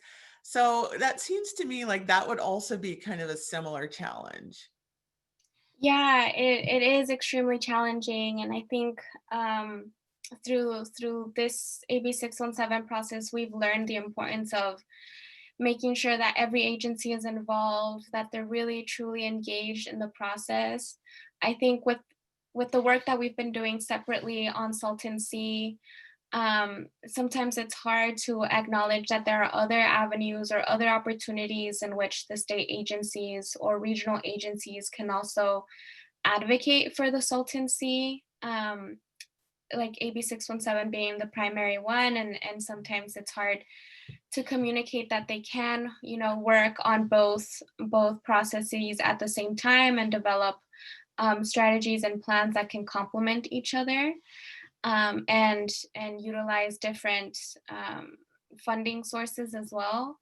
But going off of what Dan was also saying about land use, I think that is a really big issue here as well, because I work primarily with the unincorporated communities in the Eastern Coachella Valley, and so we deal more with Riverside County and the Board of Supervisors, and the land use piece is really, really critical and sometimes holds us back from really getting to where we want to be in terms of air quality.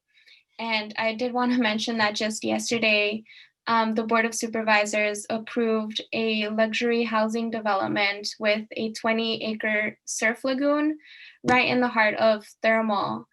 And even though there was overwhelming opposition from the community, it still went through.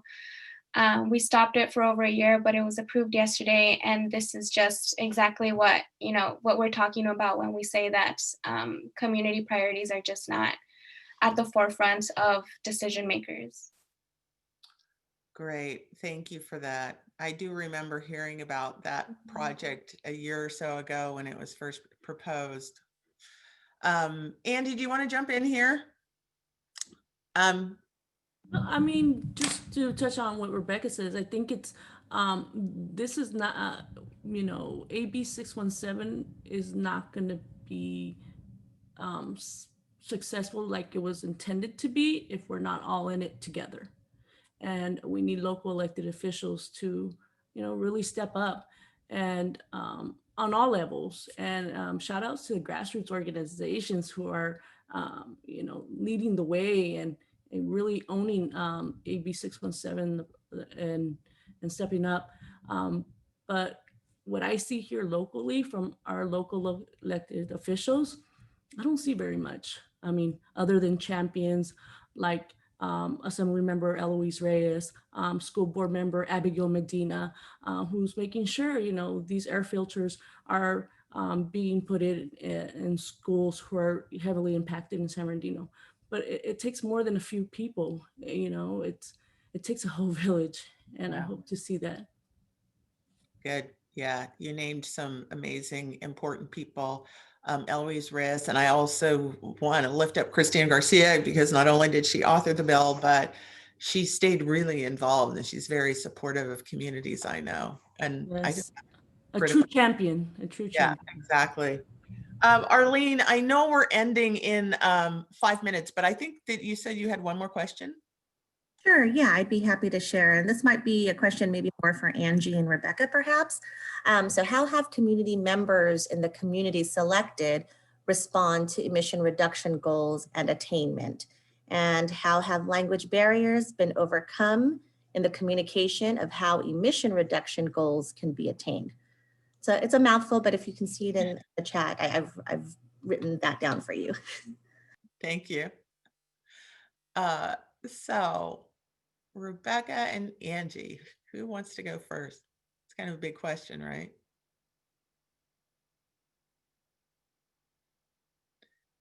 Are you reading it? I think you're probably reading it.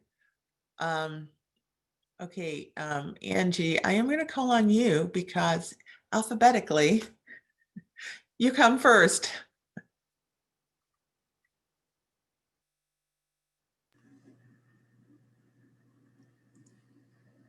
And you're on mute, Angie.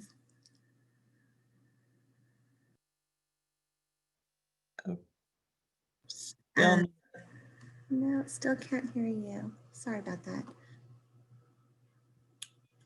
So while we try to unmute, okay, wait.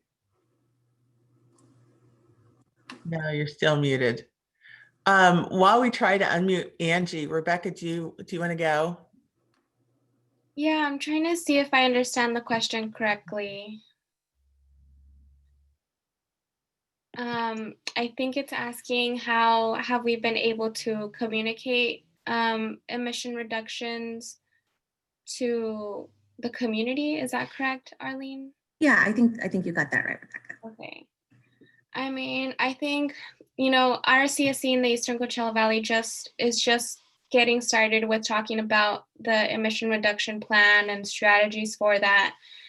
And I think one thing that I've noticed, and I heard specifically this past week is how the process and the meetings can be very overwhelming for community residents. One, because it's just a lot of information to take in, but then we're also having to look at the timeline that we have and how we just have a few weeks left to develop an entire plan for December.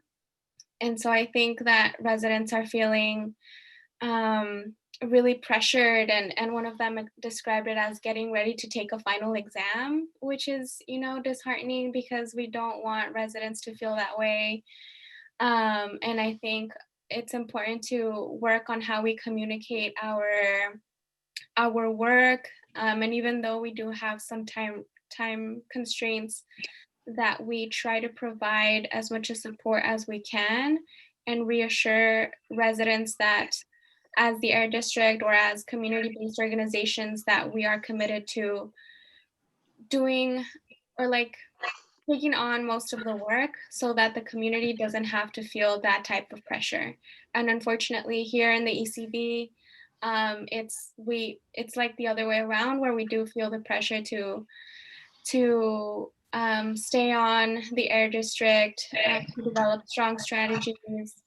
And we're also having to explain like what is a strategy and what does it look like? How can we develop a strategy, or how can residents themselves think of a problem and then turn that into a solution that can be included in the plan? And so that's sort of, you know, where we're at right now in the Eastern Coachella Valley with the time that we have. Great, thank you. Angie, I see you're unmuted. We have 1 minute. Just real quick to add what to Rebecca said, and I think we felt like that throughout our whole process, and it does get a little bit better, but I think it is a difficult process.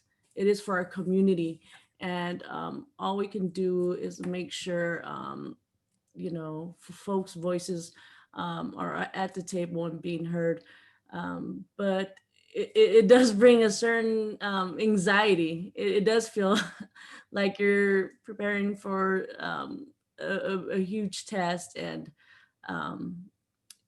so I just wanted to add that. Thank you. We are at time, and so I want to thank our panelists.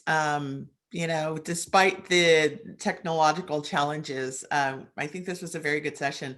I also want to thank the audience for submitting the questions on the community board. Our goal today was to learn about the ongoing collaboration within AB 617. And the various community-driven efforts. We have some great communities of San Bernardino, Muscoy, as well as Eastern Coachella Valley.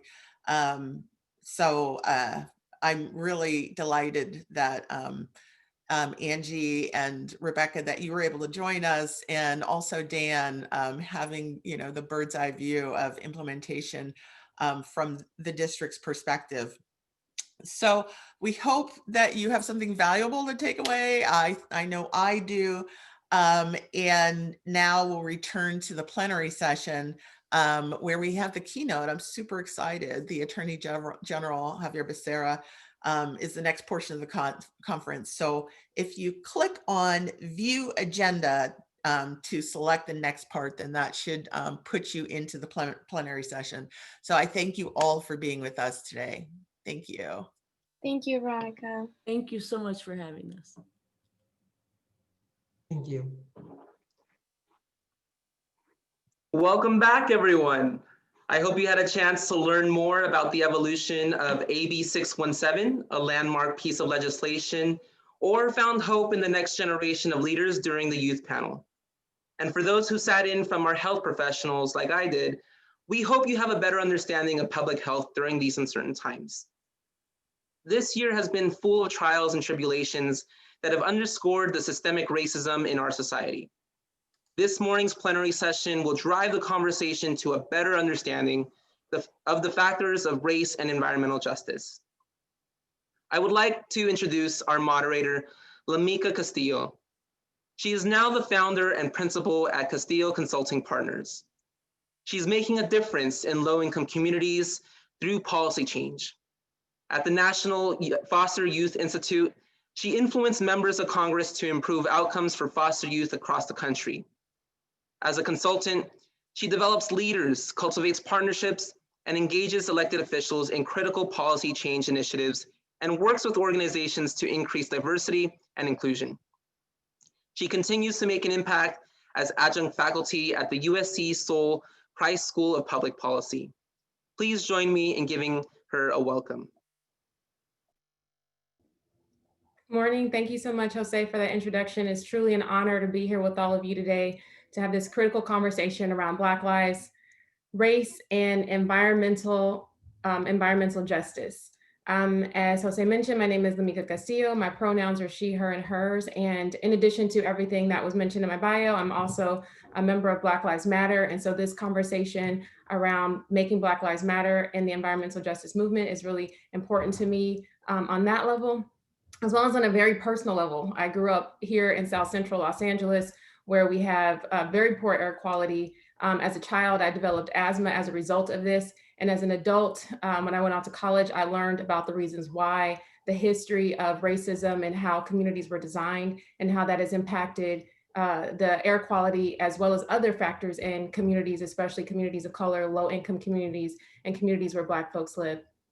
So I have the distinct honor of being able to moderate a very dynamic panel this morning to really uplift the stories of Black folks and this intersection between Black Lives Mattering, race, and environmental justice, and really centering around this statement, "I can't breathe," which became infamous because of Eric Garner, who was murdered in New York several years ago. And so I'm going to bring on our panelists. I think that, hello? Okay, here we go. We can hear you. Okay, thanks. I didn't realize someone was going to share their screen, so that kind of threw me off. But I'm going to introduce our panelists, and I think we want to just really jump into the conversation because this is critical. We have a short amount of time to talk, but I want to make sure that we are raising everybody's voices. And so as you can see on the screen, our panelists for this conversation are Mayor Tasha Cerda from Gardena. Welcome, honored to have you with us today.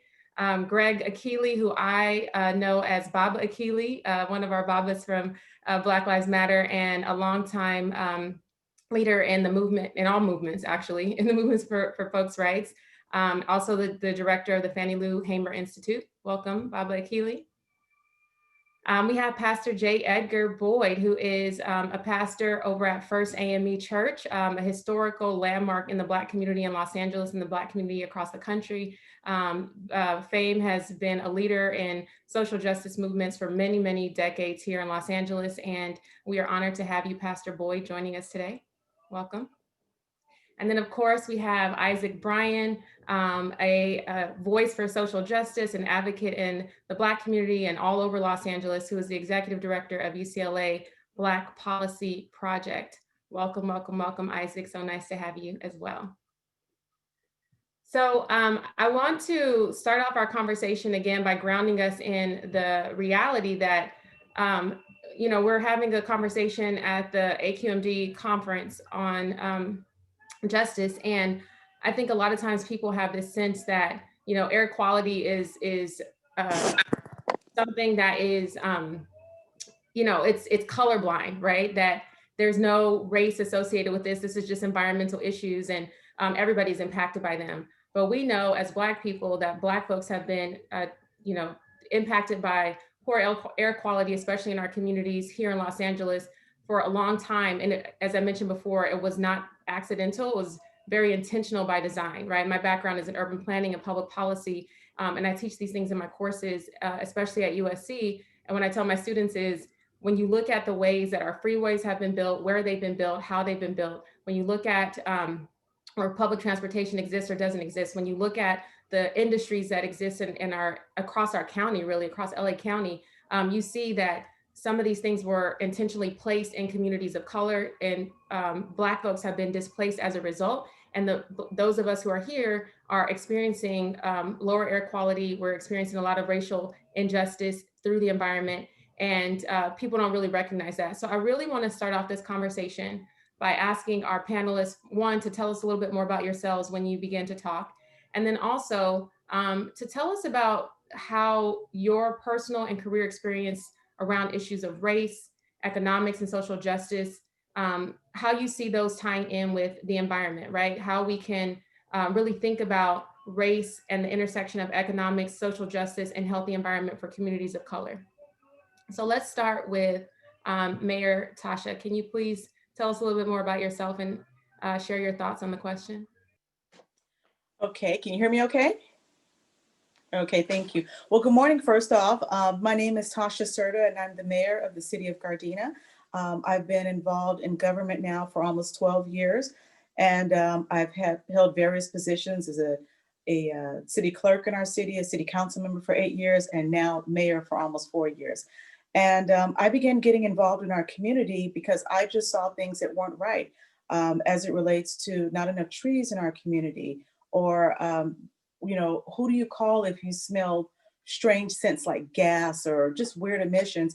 I got involved in government because I wanted to know who to call, and I wanted to make sure that my neighbors knew the same thing as well. So part of my job before I even got into politics was just to educate the community. And as I continued in my role now, that's something that's always of utmost importance, to know that you can call your elected officials to say, hey, something doesn't smell right outside, or, you know, we need more trees in our community because, as you know, trees help us breathe better. And, you know, there's just a lot of things that the community as a whole may or may not know.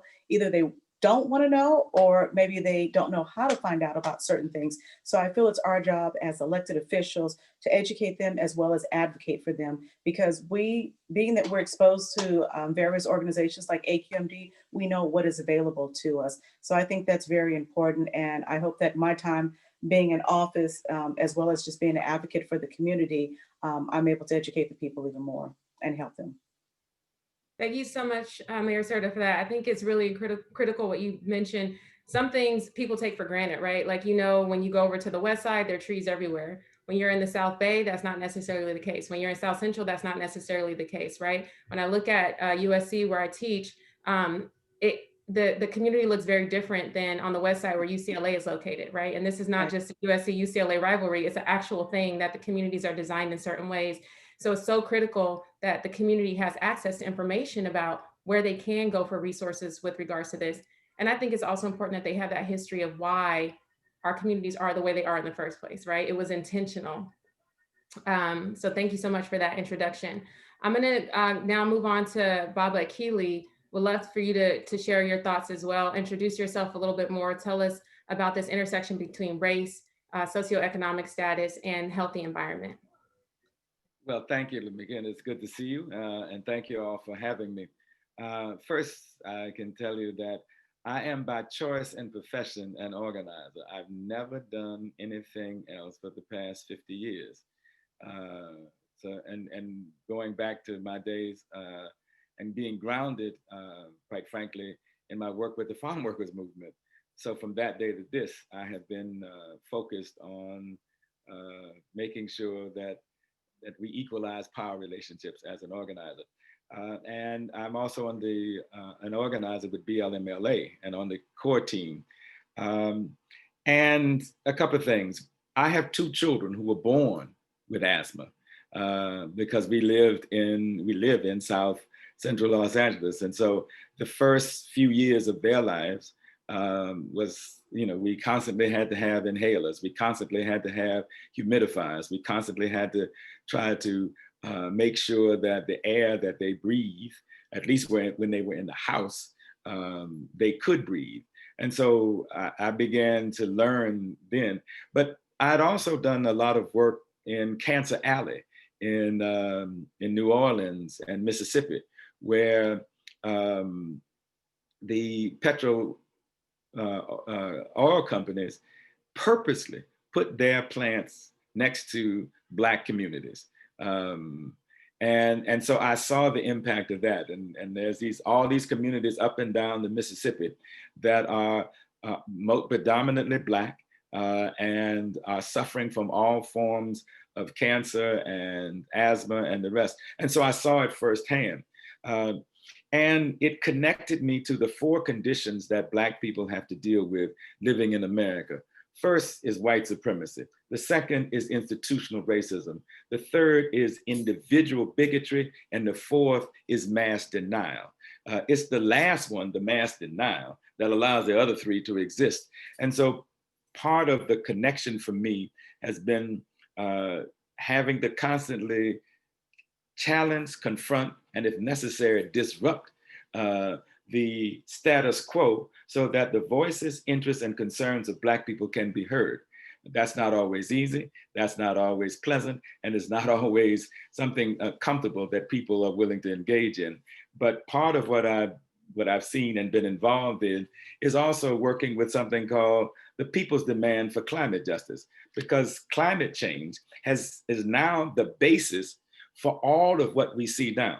So if you had an inverted pyramid, at the bottom would be where our communities that are suffering from and impacted by primarily fossil fuels, quite frankly. And then you just go all the way up to what is currently climate change and the threat that it poses to the planet. And so part of my work, part of my history, part of my understanding is that we have to make sure that we have a clean and sustainable environment.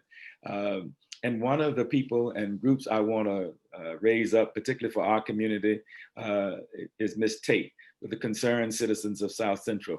They stopped many years ago, more than 20 years ago, they stopped the the city and the county from putting a trash disposable plant in South Central that would have negatively impacted the people in the immediate community.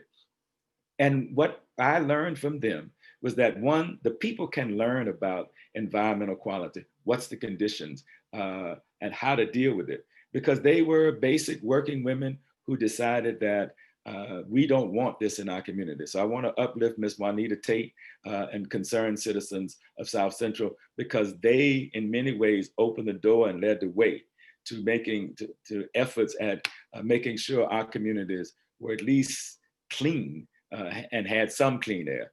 So that's kind of it for me. But and I look forward to engaging and trying to respond to people's questions.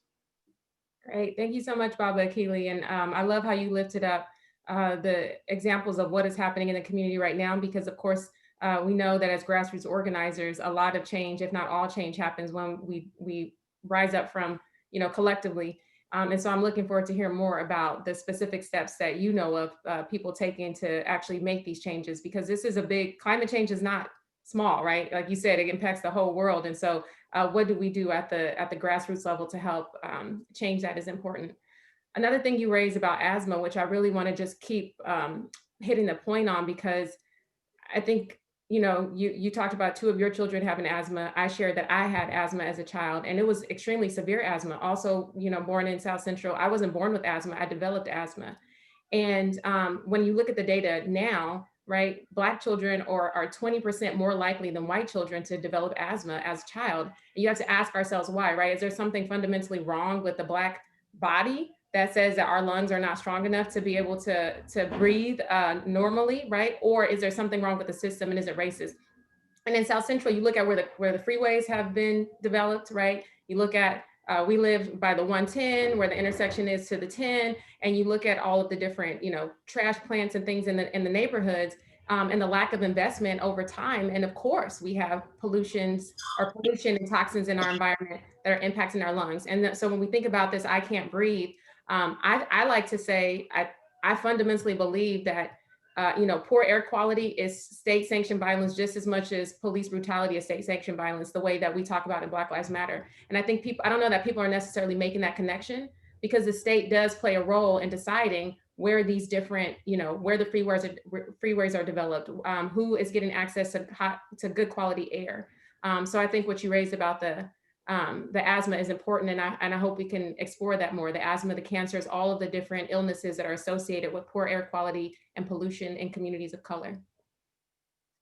So I'm going to turn it over to Isaac now, because I know Isaac is brilliant, does a lot of research in this area, and helps to inform the community to make those connections. So Isaac, tell us a little bit more about your work and help us understand from your vantage point this intersection between race, socioeconomic status, and healthy environment. First of all, thank y'all for having me. And following Baba Akili is always a tough act. I wish y'all had switched the order for me. But my name is Isaac Bryan. I run the UCLA Black Policy Project. The Black Policy Project, along with the $1 Million Hoods Project, are the 2 initiatives out of the Ralph Bunche Center, which is the Black Research Center at UCLA that was born out of student protests. It's the only research center in the entire UC system dedicated specifically to the study of Black life.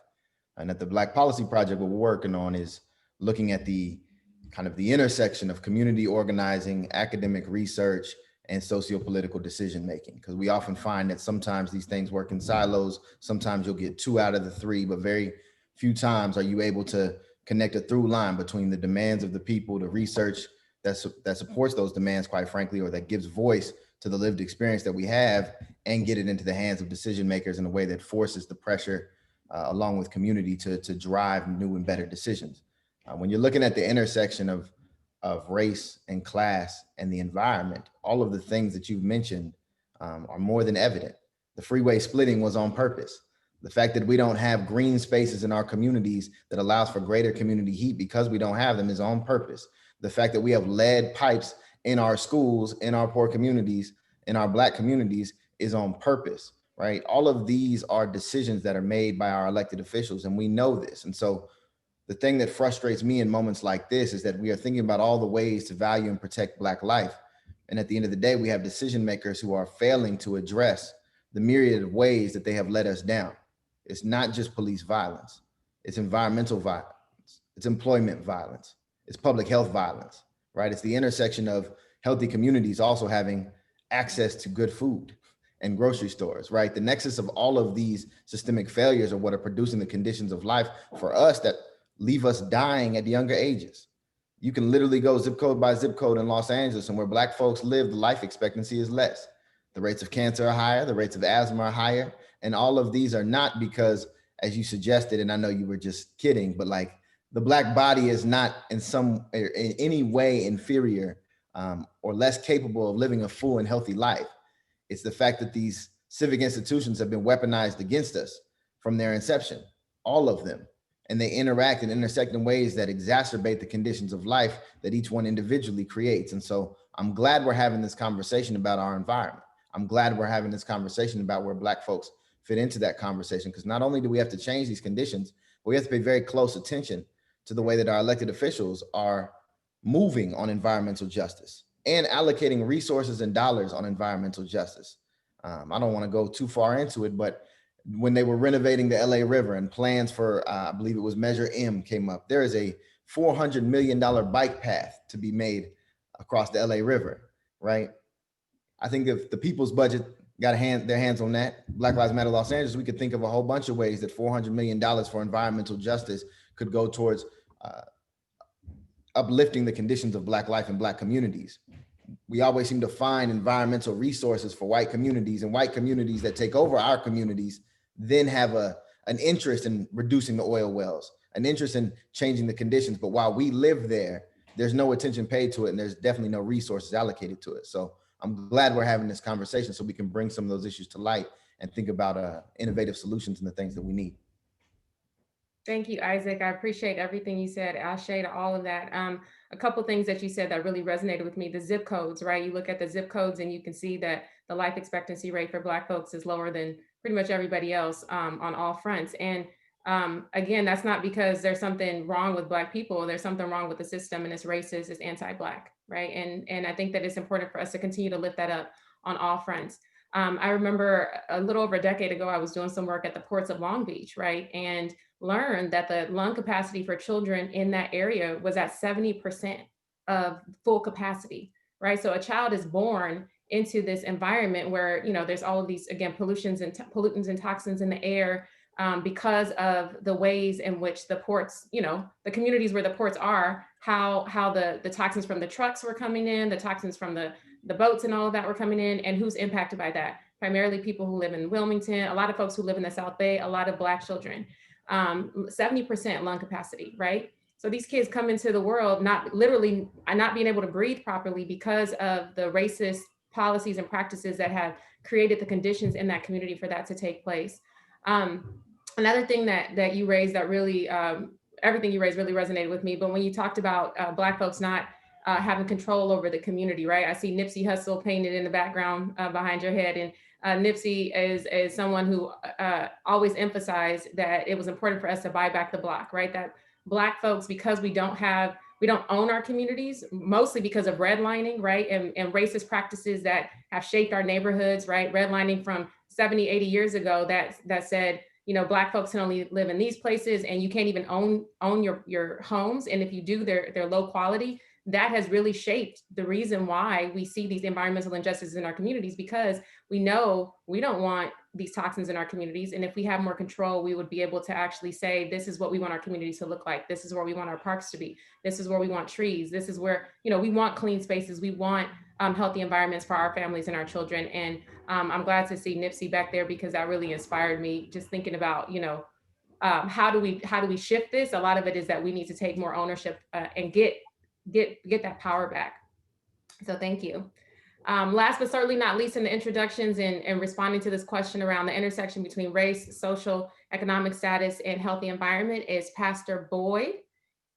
And Pastor Boyd was, oh, there you are. Nice to see you. Thank you so much. I think it's so important to hear about the church, because we know that historically and even today, the church and the Black community has played a really critical role in advancing some of this work around environmental justice, social justice, racial and socioeconomic justice. So please tell us a little bit about your work at FAME and also your thoughts on the intersection between these issues. Thank you, Alicia, and let me commend all of the other panelists and to give a big shout out to Isaac Barron. Thank you, Isaac, for coming to share with us back in June when we first started and kicked off our response to the death of George Floyd. When you look at this environmental justice and begin to understand that we need to be motivated, and I think we are adequately motivated as a Black community. I Can't Breathe being a caption is really important. It says a lot about the urgency of our responding, our urgency of becoming active in what we do. FAME Church has always been on the cutting edge, always been on the front line of responding to life and the quality of life for everybody in our community particularly, and in the communities of others in general. This is my second term or tenure in Los Angeles as a pastor. I came to FAME in October of 2012. But I pastored down at Bethel AME Church at the corner of 7th and 9th and Western from 1986 until 1992, a 6-year tenure. It was during that time that the men of FAME, probably the men of Bethel AME Church, we call ourselves then the mob, men of Bethel. We motivated men and women and other Blacks in the community to rise up because of the proliferation of advertisement on billboards, advertising alcohol and tobacco products across the community. And we understood at that point in time that every sign, every billboard on the major corridors from I-10 north all the way down to Imperial Highway, and then from La Brea over on the west and all the way to Central Avenue on the east, all of the intersections and corridors were tagged and named. And every one of the billboards, whether it was Patrick, whether it was Gannett, or whether it was a Metropolitan Media, each of them were numbered, the address was given, and then the type of advertisement, whether it's advertising automobiles, or whether it's advertising fashion, or advertising medicine, or banks, or alcohol or tobacco. Respondingly, there was some 55% of the signs on the billboards that represented tobacco products, and another 6 or 7% that represented alcohol. Now, there was some 70% of negative advertisement in the community that caused all kinds of adverse medical problems in that community. By comparison, there was only 31 to 32% in Northwestern Los Angeles. So after our interaction with them, we were able to bring that number down to about 31% of negative advertisement in our community. And then the other ones in the West and North communities remained about the same. But what happened from that was we got, along with other people across the country who took our lead, and we got a ban on them by way of distance to schools and churches and other areas where vulnerable parts of the population actually proliferated.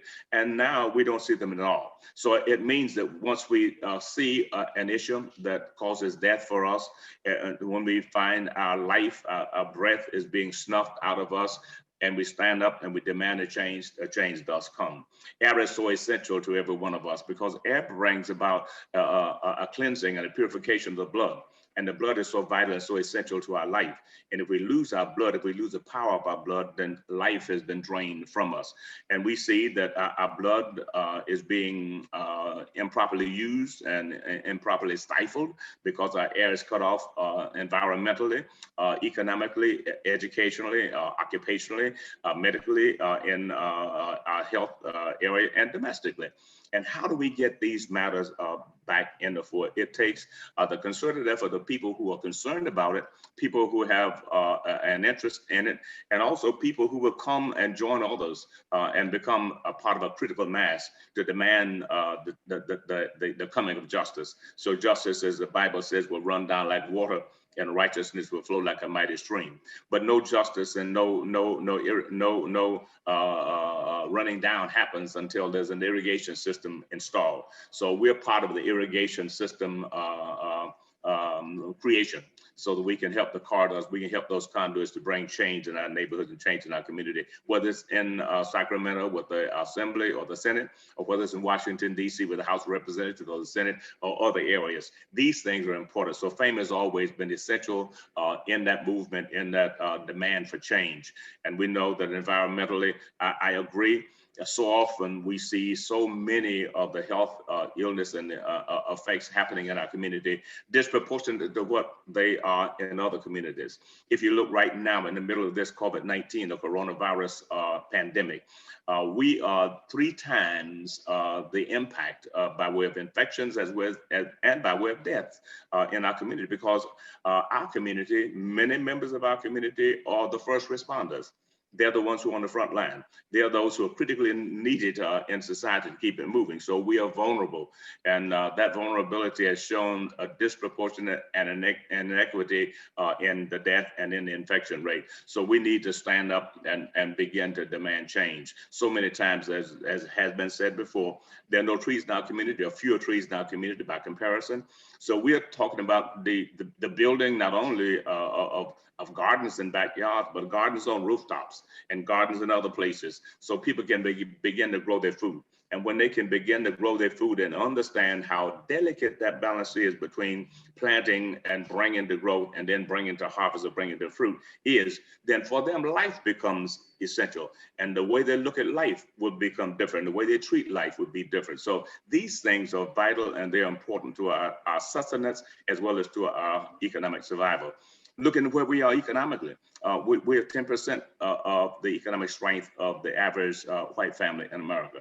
That gap needs to be shrunk and needs to be removed. Academically or educationally, we are at the disadvantage point.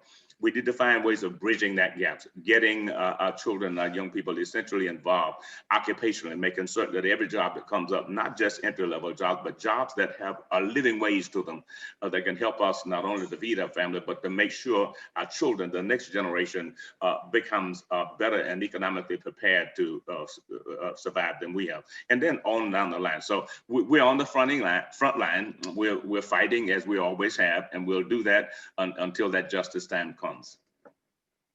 Thank you. Amen and Ashe. Pastor, you just gave a whole sermon over here. I can close this out right now. That's why we invited you. We appreciate the work that y'all are doing at FAME.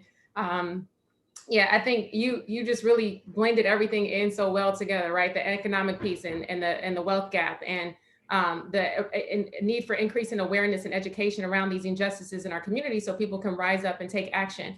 And it's a biblical call from the church, and it's also a call to communities simply because these are our rights and we need to really advocate for them. And so I think what you said really leads us into the next question I have for you all, which is around how the environmental justice movement can really tap into grassroots organizing as a way to fuel this work, to make sure that Black communities, our community, is able to push for real substantive change to overcome these injustices and inequities. And I want to turn it over to Baba Akili first, because I know as you started off your introduction, right? You said you've been organized. You've always been an organizer for 50 plus years. You've been an organizer. And so you know the secret sauce to making sure that the grassroots is really at the forefront. Before you jump in, I do want to say one thing. I think the environmental justice movement, like other social justice movements, does have an element of racial equity. Laura Polito, who is a scholar and an activist in this space, I think she's out of UCLA actually, talks about how the environmental justice movement has really failed to address racial inequities, right? And especially in communities of color, Black and Brown communities, that the environmental justice movement has been, more at the forefront of this than just environmentalists who are, part of the environmentalism movement, but they still are failing to meet the needs of Black and Brown communities. So what do you think can happen at the grassroots level to shift that, right? To take this particular moment in history where we see all of these different issues, environmental issues, race issues, economic issues kind of come into a head, and how that could be leveraged to really shift the narrative and focus on addressing these issues in an intersectional way, rather than just having them kind of be piecemeal. Yeah, which has been a constant struggle for activists. I mentioned to you that I've done work in Cancer Alley in Louisiana, and there are, since that time, since the 90s and early 2000s, there have been a number of organizations that have developed since then, mostly growing out of Black communities. But I want to emphasize and focus on a couple of things. First, centering the people's interests, understanding, and conditions. The interests. All of us, and I want to raise up the fact that because many people hear about Black Lives Matter, but they don't know about us. So let me just say this. Black Lives Matter is about ending state-sanctioned violence in all its forms, social, political, and economic. And certainly the issue of health and air quality, it is connected to those three, social, political, and economic. So looking at how do we center the people's interest and raise them up? How do we then, and once you do that, as an organizer, two things generally happen. Once people start coming together and developing demands, those demands turn into challenges. Those challenges turn into confrontations, and those confrontations generally lead to disruption. I mean, if you look at all movements throughout the history of certainly of this country, it starts with demands. Those demands are translated into challenges. Those challenges have to always lead to confrontations. So centering the people's interests. Secondly, connecting that interest to decision makers, to institutions, and in many cases to elected officials. And then finally, taking the necessary steps, as uncomfortable sometimes as it is, of seeking and making those demands and making them real. That's the part that, as an organizer, that many people feel uncomfortable about, because the myth in America is that if you make your argument and it's reasonable and intelligent, people will see the rightness of your argument and say, damn, you're right. We should do this. No, that ain't how it works, because there are powerful interests that seek to protect their particular interest. And the biggest among them, quite frankly, is the oil industry, which has, and I mean, there's enough evidence to support that they knew about the climate change at least 30 years ago, and they tried to cover it up, much like the tobacco industry did.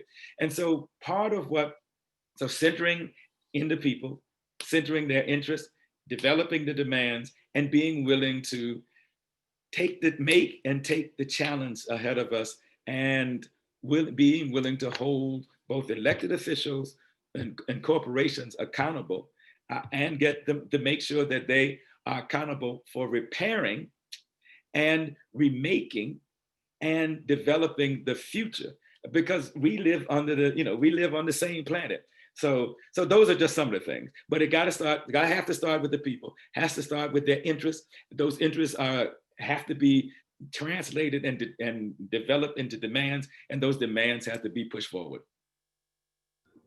Thank you, Baba Akili. I think I want to hear from other folks, but I really want to hear from Mayor Cerda about this, because what you just said about the need to make these demands to elected officials. We have an elected official with us.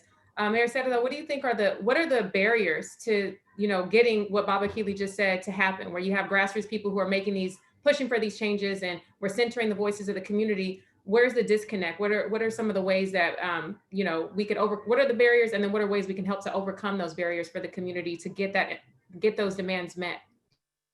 Well, make sure I'm unmuted here. First off, prior to me becoming an elected official, for over 10 years, I was an organizer. I organized my community to where I had over 100 people attending community meetings every single month. And one of the issues that we had in Gardena was that there was an oil company that was trying to put a gas line through the city of Gardena, and it was going to go up under 2 schools, a hospital, and through a residential area. And when we would talk to the oil company and say, the easiest route is to, I think it was starting in Wilmington, is go along the beach path. And they go, oh, no, we can't go that route, because they were trying to get to LAX airport. And they said, that's a no, we can't even consider that. And I said, well, why? And they never would give any, a reason why, but I knew why. Of course, the people in the beach communities didn't want it to go through there. So I knew it was apparent for me to continue organizing the community in Gardena. Now, Gardena is probably about 25% African American, about 40% Japanese American, 15% Latino, and everything else in our community. And I just felt that our voices weren't being heard. Now, mind you, this is prior to me becoming an elected official. So part of my organizing, I tried to reach out to the city. They were kind of complacent with it. And I said, well, you know what, we're going to have to do this on our own. So I would organize our meetings, and we continued to let our elected officials at the time know, as well as this company, that we didn't want them there. We showed up at every single meeting. And we showed up in numbers. And finally, at some point, they backed off because it was too much opposition. They tried to come to our meetings. They tried to bring food and gifts and everything. We just didn't want it. So I think that's a big part of it is organizing. Now, I kind of have to disagree here with one of the other panelists in the sense of when you see an injustice being done and you organize and you speak out. I think when you get to that destructive part there, you have a tendency to lose the attention of those who are in office. And I can speak from this as an elected official now, because I have seen where people have tried to come to a community and vandalize items, and you lose the message in there. And when people come to our meetings, I'm open to hear what everybody has to say. And I think it's important that we listen, because I was on the other side too. And I think a lot more elected officials would do that. But I think when there starts becoming destruction, then you lose the message. Now, I had the pleasure of knowing the late Atlanta Congressman John Lewis, and just watching the way the civil rights leaders handled things many years ago, it was very impressive. And when I see now, for instance, when there's protesting and I see the people cursing out the officers and so on, that right there, you lose the message in it. Now, I understand when people say, we're out here, we're marching, you have your signs. I think that's perfect, because that's how you're seen. But when you start becoming destructive, you start using profanity language, I think that's the part right there where you lose as an elected official. Now, I'm a Black woman as well as a Native American woman, and I'll be the first one out there with my sign. But when I see that, it's not in the best interest there. So that's just my personal opinion. And I think that you will probably get more support if people did not become destructive and saying, where they're ready to fight and so on. I don't think that helps in that matter. Well, thank you so much for sharing. No, thank you for sharing about your background too as an organizer and bringing that to the forefront. I think this is an interesting conversation around destruction of property and profane language.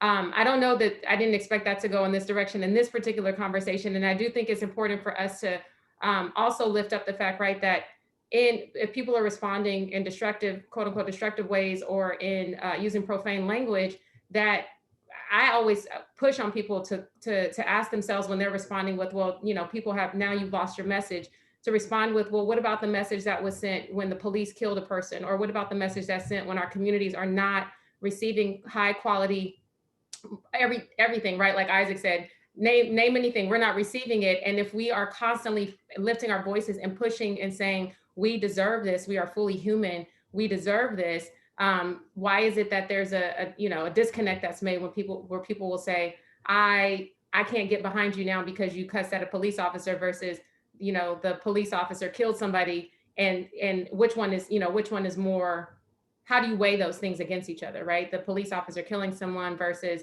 a person cussing at a police officer. I think that I just want to lift that up because is named here, but I hear where you're coming from, and I just think it's important for us to look at all sides of these issues and make sure that we're centering life, right? And right now we're talking about air quality, we're talking about kids dying from asthma or suffering from asthma and cancer, and sometimes people respond in ways that we don't feel like are necessary to get the message across. And at the same time, it's like, but my child is dying and y'all aren't doing anything about it, right? What else do I need to do to get that message across?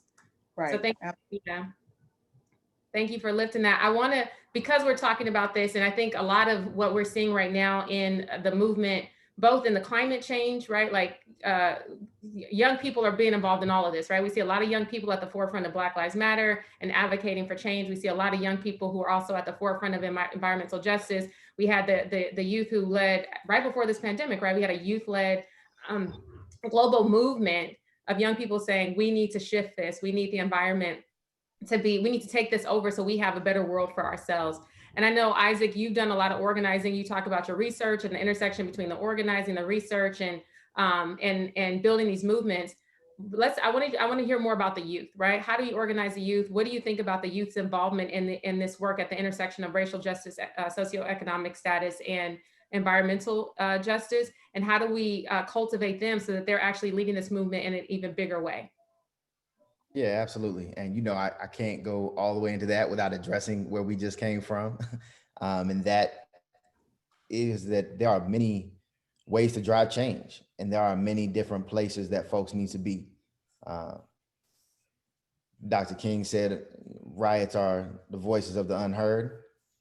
Nipsey once said, sometimes we don't get no respect till we burn down the buildings, right? And that need to escalate is a role for some folks in tactical organizing, and there are roles for other folks to serve diplomatically and as brokers, and there are roles for elected officials, and there are roles for getting Black folks and organizers in positions of power so that you don't have to have that massive of a grassroots groundswell to get folks to move in the right decision processes. We have water districts, we have air quality boards, we have other positions across the county and across the state, across our cities that need Black representation. So we need to be mindful of that as well. But in terms of getting the youth together, first I want to give a shout out to the BLM Youth Vanguard, and shout out to Students Deserve, my brother Joseph Williams, a shout out to the Brother Son Selves Coalition and David Turner. Young people always lead the revolution, and they always lead change because this is the world that they want to live in. They fight to create the world that they want to live in, and it's up to us to create that lane for them to be their best selves and to realize that change. And so when I think about the intersection of environmental justice, racial justice, Black life in this moment, I'm thinking about LAUSD, where we have lead pipes in a number of our schools, and we also have an occupying police force, right? The school district has its own police force outside of the LAPD, outside of the sheriff's department, and the other 55 municipal police departments in the county. And that school police force had a budget of $75 million. And I say had because young people in this moment said that we can imagine our schools being safer without school police. And we can imagine that $75 million being reinvested in the things that actually promote opportunity for us, including, I think there needs to be a discussion about the quality of our school infrastructure, including the lead pipes and the water quality. But $25 million of that police budget was stripped away thanks to Students Deserve, Brother Son Selves Coalition, $1 Million Hoods, and many others. And so young people in this moment have not been shy, have not been quiet, but we have to find other ways to elevate their voices because these are young people who are directly impacted. They are living with poor air quality in their communities. They are living without green spaces. They are living next to oil wells, and they are suffering the consequences on the material conditions of their health and of their families. And they are expected to die younger, despite being young people because of where they come from. And they know that, and they're fighting to push change for that. And so our elected officials need to listen to that. Some of the older guard, some of us that are, even just the millennial generation have to be mindful of that, right? That we always have to create space for new voices and young voices to lead and rise up.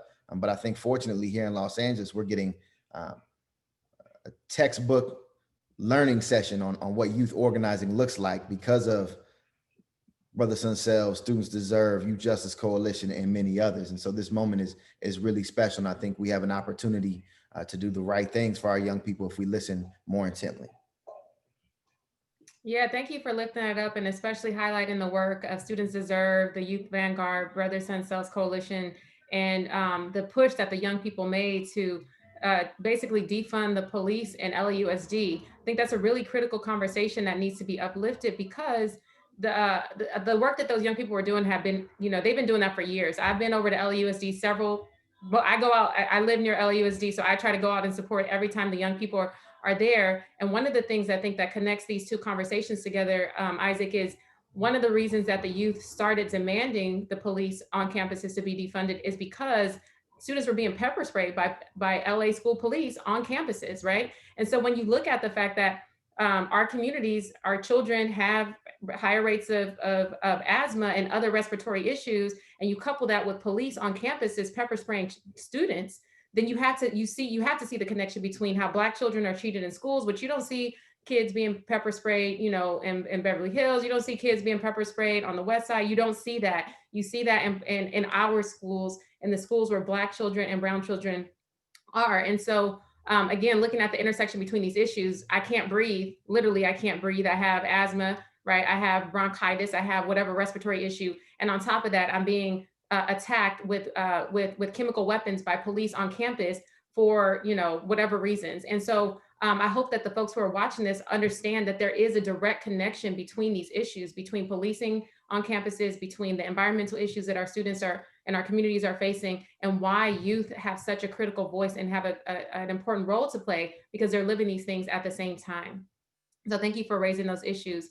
Pastor Boyd, before we have just about 5 more minutes here, and I want to ask you to share a little bit about your perspective regarding how the community can, again, this grassroots question, right? How does the community get more involved in this? How do we get our youth shored up to be leaders and take over the work that you've been doing? Because you talked about being at Bethel with the mob back in, you know, the 80s and early 90s, and you're doing this work now with Fame, and we have young people who want to follow in your footsteps. So what does that look like for them to follow in your footsteps and take on leadership here? And then we'll come to close. Oh, you're muted, Pastor Boyd. We can't hear you. Thank you. Yeah, basically getting young people to understand that everything we do has to be generationally focused, meaning we must focus from my generation to the next generation. We must preserve the life and opportunities for young people that was actually preserved by our predecessors for us. So getting involved in that, welcoming them into the fold, making sure they're involved and engaged, giving all the skills and all of the tools that we have at our disposal, providing them for them so they can make a better way for themselves and for those who will follow them. Part of what we do in the church is always to show compassion in everything we engage in. And all of us, I'm sure, are disheartened by the number of homeless who we see, and particularly in Los Angeles. Some 62,000 homeless persons across the city of Los Angeles. And we know that's disproportionately represented by African Americans, by Black people. And how do we get in that situation? I think there's a misuse and abuse of the tax system, the taxing system. We have allowed and we've disallowed things in such a disproportionate manner that those who can better and those who are able and more equipped to provide for the bearing of the burden of funding our civil state have been let off the hook, and large corporations are being given incentives to invest and to engage, and our small businesses that are Black owned, Black run, Black managed are being pushed out of the sphere. And when the economic power structure then began to look and find its own level, then we know that those who are vulnerable, those who are weakest, and those who are less able to survive will be the ones who will be pushed out. And as a result of that, we have some 63% of African Americans in the homeless population, disproportionately completely across the city. So getting our young people involved, we're losing too many of them by opportunities that come that present themselves as a disadvantage. And so young people now are so amazed, just absolutely amazed at the generational representation in the Black Lives Matter movement and the movement across the city, across the state, across the country in the aftermath of the death of both George Floyd and Breonna Taylor. And getting them engaged, having them to fully understand that justice is a matter that all of us must engage in. And if it's not for me, it's going to be for you. If it's not for you and me, it's going to be for the next generation. So empowering them to run for political office, empowering them so they can understand that the representation in the civil governance at the city and the county level, at the state level, and national level, these are important. And having them understand that when they are elected to serve as a public servant, they're elected to serve for the best interest, serve the best interests of those whom they represent, and holding them accountable, holding them to a position of responsibility. So when they get in office, they can certainly certainly realize they've been put there to make a critical difference. And when we look at what AOC and others are doing on a national level, and see the sterling model that she and others of our colleagues in that era are actually doing, that certainly breathes life back into us and gives us a modicum of hope, so we can realize that things are going to be different as we move forward. And then looking at our level of insistence and having young people to understand that what we're doing and what is going on right in America now is being mirrored in Nigeria, being mirrored in so many other parts of Africa and so many other parts of the underserved world. And for us to realize that that we need to bring about a change, we need to bring about a way things are governed. Look at law enforcement, having young people to understand and realize that law enforcement is here for our service. They're here to serve our safety and our security needs. They're here to make certain that we're protected and we're secure when we lay down at night, and our children are secure when they leave the home, going to school and returning home to school. Our senior citizens, the most vulnerable parts of our population, that they're safe in everything that they possibly do. So every part, every walk, and every facet of life, that's important for us to make sure young people are involved in that. Getting young people involved and encouraged and empowered to become entrepreneurs, to actually provide for their own economic needs in their neighborhoods. Jesse Jackson said for years that nobody can help us to save us for us but us. So to have us begin to focus on the power that we have, the dollars that we spend, and the influence that we bring to the marketplace, those changes and those things and those movements can make a critical difference in the life of all of us. And it's best represented by the young people, by that 35 year of age and younger. Thank you, Pastor. Thank you so much. We appreciate that word. And as we like to say at Black Lives Matter, it's important for us to vote and organize, which is exactly, I think, a lot of what you hit on, right? We need to get out there, raise up leaders. We need people to vote. Election is happening right now. Make sure you get out and vote, and also make sure you organize. I think we're actually at time here, but I do want to give each of our panelists, and when I say 15 seconds, I really mean 15 seconds, to just give a quick word, closing thought to the audience. What do you want them to walk away with from this panel around Black lives, environmental justice, environmental racism, and this concept of I can't breathe? So I want to give the first final word to Mayor Cerda, please. 15 seconds. Oh, you got to unmute yourself. Let's have everybody unmute themselves so we are ready. Okay, thank you very much. First off, thank you again for having me here on this panel. I just want to say to everyone out there, get involved. Go to your city council meetings when they're talking about new businesses that are coming into your community or factories and things. Come out, speak on those things. If it's something you don't like, that's what we, the elected officials, are there to hear your concerns. And it's at that time that we can still make those decisions. And as well as when you're dealing with environmental justice, come out to that as well. When we're dealing with any policing issues, your elected officials, we're here to represent you, and we're here to hear your concerns. We're the ones that can make those decisions. So I think it's crucial that you make sure that your voices are heard. Thank you. Thank you, Mayor. All right, Isaac. Yeah, a couple key things. One, like Baba Akili said earlier, Black Lives Matter and the movement for Black lives has always thought about all of the conditions of life that impact Black life, including the environmental conditions. So it's about state-sanctioned violence in all of its forms. And I'm sure Baba Akili will touch on that in his closing remarks, but we have to be organized. We also have to vote and understand that voting doesn't get us to liberation, but it's a step that we have to take, and we have to take all the other necessary steps. So as soon as you mail in your ballot or drop it off at a drop box, organize and get affiliated with your local organizers and those who are rooted in the community and those with lived experience. The only way we change this is from the grassroots up. Thank y'all for having me today. Thank you, Isaac. Pastor Board, you're next on my screen. Final word, 15 seconds. Yes, get involved, get engaged in everything that affects or impacts your life. Everything you consume, everything that happens around you, get involved. Make certain your voices are heard in those matters. Whether it's the milk you drink, or the car you drive, or the building you live in, or the institution you bank with, all of them are important. And more importantly than anything else right now is our vote. Make sure you get to the polls to vote. But before you go to the polls to vote, critically evaluate the issues and systems and the persons that you're voting for. That's important. Thank you, Pastor. Bob Akili, final word. Yes, very quickly. Have, can, will. We have done this. We can do this. We will do this. That, looking at that and considering that, And very quickly for youth, one, we have to dismiss this notion of children should be seen and not heard, and we should value their experience. So we have done this, we can do this, we will do this. So thank you. Great. Thank you so much, panelists. Thank you everybody for listening in. Just want to remind you all, Black Lives Matter, get out there and vote. Environmental racism is state-sanctioned violence, and we have to fight to change it. Thank you so much for your time. Enjoy the rest of the conference. Thank you so much. Thank you. Good job, Lamika. All righty, our deepest gratitude to Lamika Castillo, Mayor Cerda, Baba Akili, Edgar Boyd, and Isaac Bryan. That was a truly powerful discussion and a reminder to center life.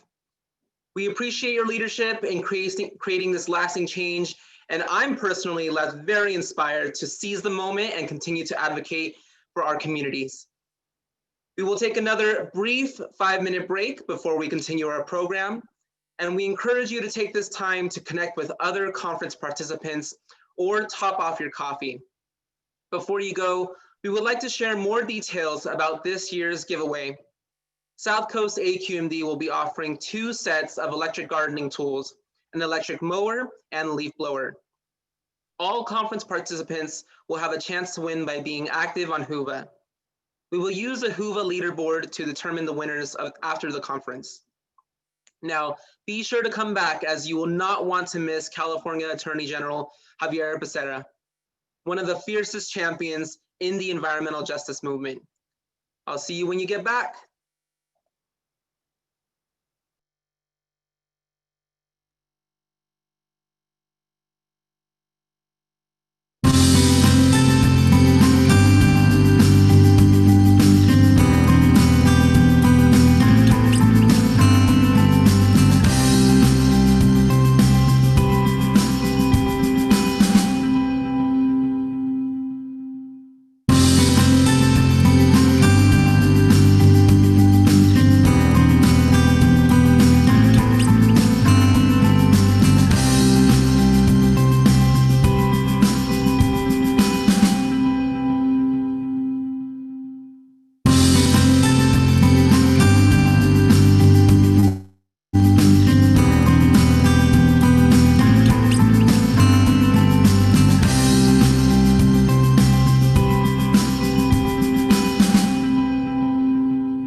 Welcome back.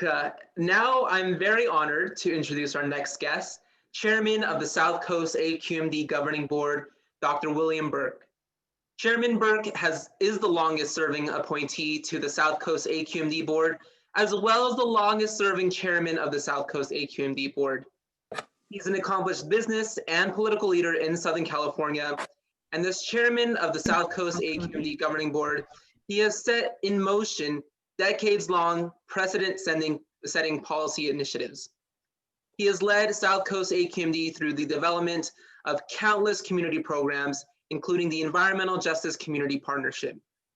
South Coast AQMD has connected with residents and grassroots organizations within under-resourced and underrepresented communities through the Asthma and Outdoor Air Quality Consortium, Health Effects of Air Pollution Foundation, and the initiative to protect both health and jobs during the economic downturn. Please welcome Chairman Burke. Thank you very much, Jose. Thank you very much, Jose. And thank all of you that are joining us from all over California and throughout the country. It's an honor to be here with you today for the 6th Annual Environmental Justice Conference. First of all, let me just take a moment to honor those who have been tremendously affected by these difficult times. From our first responders to our community members impacted by the wildfires raging up and down California, to the pandemic first responders and the people who have been affected by our nation's racial reckoning. We hope that today's event reinvigorates you to continue to advance environmental justice in your neighborhoods and communities. It is my pleasure to introduce our keynote speaker, the Attorney General Xavier Becerra, who is California's Chief Law Enforcement Officer and has decades of experience serving the people of California through appointed and elected office, where he has fought for the working family and all people who need proper representation. Under Attorney General Becerra's leadership, California has paved the way for new heights to protect our communities. He established the Bureau of Environmental Justice within the Environment section at the California Department of Justice.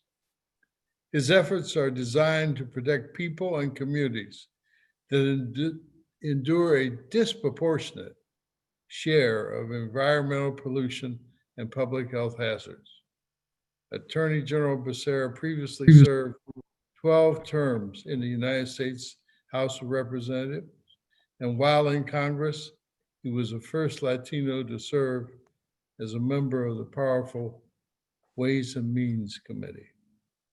Prior to serving in Congress, he served one term in the California legislature as a representative from the 59th Assembly District in Los Angeles County. He is a former deputy attorney general within the California Department of Justice. Please join me in welcoming California's Attorney General Xavier Becerra. Dr. Burke, I want to say thank you to you very much, to the South Coast Air Quality Management District. Thank you for once again hosting this conference and for the focus on communities that are first and worst impacted by environmental degradation.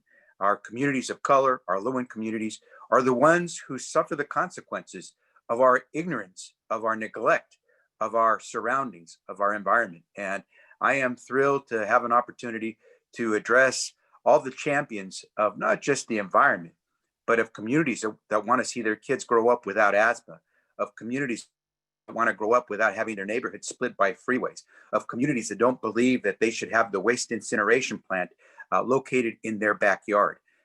To all of those who have fought to make sure that our communities have the same rights and opportunities for our children as other wealthier communities, thank you. Thank you for standing there and being strong. And so, Dr. Burke, I want to say thank you. I just want to remind folks, when I grew up as a kid, my parents decided to spell my name Javier with an X.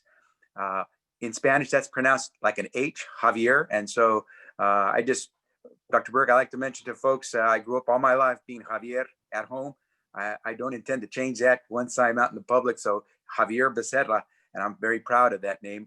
I go throughout my life, more than 60 years now, trying to explain to folks how you pronounce that X like an H. Okay, but I think got it's it. important to stand up and say who you really are. And so I want to thank again the South Coast Air Quality Management District and Dr. Burke for this chance to be here. I'm going to tell a couple quick stories because to me, that's probably the best way to explain why I, as Attorney General, and why the California Department of Justice, the best Department of Justice in the land, I say to you with all honesty and pride, is doing the work that we do on behalf of Californians throughout this state. First, it's the canary in the coal mine. We've all heard the story about how miners doing the dangerous work of mining for coal have always, for their entire existence, had to worry about whether or not they would be trapped underneath tons of earth and whether or not they'd have an escape. And the only sometimes best warning would be that little canary that they would bring in to the mines, into the shafts, to try to warn them ahead of time that something might be happening that required them to evacuate. Well, I think our communities of color, our low-income communities, have been America's canary in the coal mine for a long time. We've been tweeting for a long time. It's dangerous. Our kids are suffering. Why is it that 1 in every 4 children in the Central Valley of California must be raised with asthma? We've been saying this for a long time. And now I believe here, at least in California, people are listening. And so it is never fun to have to be the canary in the coal mine. But if you think about it, what it really says is that there are a whole bunch of us in the same place. Or as Congressman John Lewis, a dear friend who departed this year and a civil rights champion and hero, said, we have to remember, we didn't come in the same way. Some of us came in boats, some of us came by land. But at the end of the day, today, we're all in the same boat now. And so whether you're the canary or whether you're the miner, we're in the same place. And that's why we all have to work together. And that's why this conference is so critical. Second story I wanted to just mention is it's a lesson in how to do things. My daughters had the good fortune, my wife and I had the good fortune to let our daughters take piano lessons when they were small. And we had a phenomenal neighborhood piano teacher who would always teach my daughters how to get through those intricate pieces. He had a really great way of teaching them. One thing he would always say to them when they would make a mistake is he would say, oh, that was wrong. Try it again this way. Or no, not that way. He'd always say, different. And my daughters knew they didn't do it the correct way. They had to do it differently. They didn't do it wrong, but they had to do it differently. And it was a way to course correct for a child who at that ripe age maybe is not the best time to depress them and tell them, no, you're wrong. You just have to do it differently. And I think America can take a lesson from that. A lot of folks try hard. My parents never got to college. My dad didn't get past the 6th grade. They didn't know how to get me prepared for college, but I was fortunate to get through. Along with my 3 sisters, we either went through college or the military. And I will tell you this, we learned that if it wasn't done correctly, there was a different way to do it. But we were never told to not do it. We were never told, you're wrong, slapped us down. We were always told, different. Let's get it right. Just do it a little different. We have to tell that to a lot of folks who are struggling to get ahead. There are a lot of people who are trying to just stay in shelter. They're losing their home. They can't afford their rent. There are people who've lost their job through no fault of their own because of COVID. There are people who have no choice because they're essential workers, but to go in to work. Rather than tell them, you just didn't get yourself educated. You're not ready. You don't know what it is to protect the environment. Let's let them know that everything they're doing, they can do it. And let's do it differently if it's not quite the way it should be done. It's not wrong. It's just we have to do it differently. And there's a real lesson there, because the reality is that I believe the best environmentalists are the poorest people in this country. You see, because at the end of the day, poor folks, they don't have any choice. They cannot afford to not be environmentalists. They cannot afford to leave a whole bunch of lights on in the house and run up the electricity bill. They cannot afford to go out all the time and eat food that you pay tons of money for and creates a lot of waste at the end of the day. They have to be frugal by choice and by necessity. And the result is, the end of the day, they are saving America a lot of resources. And so if we could just remember that some of our most modest income communities, our immigrant communities who've learned to do with little, are oftentimes our best environmentalists. And so that takes me to where I'd like to really focus. And that is in saying this to you.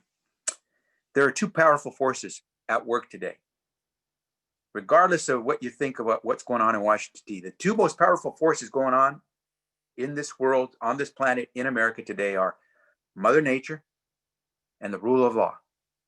And while both are being sorely tested by this president and his administration, at the end of the day, this president, no man or woman can outdo Mother Nature. And we hope through our will as a people that no man or woman will ever outdo the rule of law. But that one is up to us. You see, I think on the environment, the tides have changed. We're moving in the right direction. But what we have to do is recognize that we have to move in the right direction faster for those who've been first and worst hit by environmental degradation. And that's why at the California Department of Justice, I established the Bureau of Environmental Justice, because I thought it was important to have our environmental team working on all these big issues. Of the 102 or so lawsuits that we have filed against President Trump, half of them have been to protect the environment. But as much as our environmental law section does, I thought it was important to have a section devoted specifically to environmental justice. And so they go out to make sure that those who were first and worst hit are protected first. And we've done a tremendous job of helping small communities throughout the state of California. And so working with those two powerful forces, Mother Nature and the rule of law, the California Department of Justice is out there to protect your family, your children, because you deserve to have the opportunity to see your kids breathe clean air, drink clean water, and thrive in the generations to come. And so let's remember, this is 2020, not 1920. It is not normal to see a president who violates the law constantly. It is not normal to see wildfires raging throughout the year in California. It is not normal to see a president who threatens that he will not leave office at the end of an election if he loses. It is not normal to watch the South in America drowning in floods, or the East Coast bombarded by so many hurricanes that we ran out of letters in the alphabet to name the hurricanes, or the Midwest, which has been attacked by super tornadoes. It is not normal. And it is not normal for people to allow their surroundings, their environment, to be degraded by humankind in ways that we know will impact our children's future. And so we need to speak up. And at the Department of Justice, that's exactly what we did. And that's why we went to small places. We went to the town of Arvin, where Arvin decided, the city council decided it was time to require that oil companies that wanted to dig for oil, dig wells, deep wells near communities, had to do it with setbacks that moved them away from schools and neighborhoods. The first time ever they were going to try to have setbacks so that you wouldn't have your home or your school residing right next to an oil rig. And that was a tough vote for them for the first time. We went in and supported them and guaranteed they won. They won that right to have those setbacks and protect their communities. We went into Oakland to protect the people of Oakland from cement factories that were trying to use that area to be able to generate plumes of smoke which could be hazardous to kids' health in having that cement factory. We've been fighting in Fresno. We've been fighting in the Inland Empire to make sure that any development takes into account the environmental degradation that will occur as you have more traffic and more pollution congregating in areas where there's already intense amounts of pollution. And so the California Department of Justice's Bureau of Environmental Justice is tough at work, and it is working overtime to help people. Here's what really matters. We don't go out there and sue for the most part. We usually go and talk to the communities that have to give permission for these developments. And we speak to them and tell them where they might be going wrong. And we try to get them to make a course correction, as I said before, not wrong, but different. Make a course correction. But if you decide you don't want to play by the rules, then know that we will sue. And so in California, the California Department of Justice's Bureau of Environmental Justice, well, we speak softly, but we carry a big stick. And we do that on behalf of the communities that are first and worst hit by environmental degradation. So my word to each and every one of you is, this is not normal.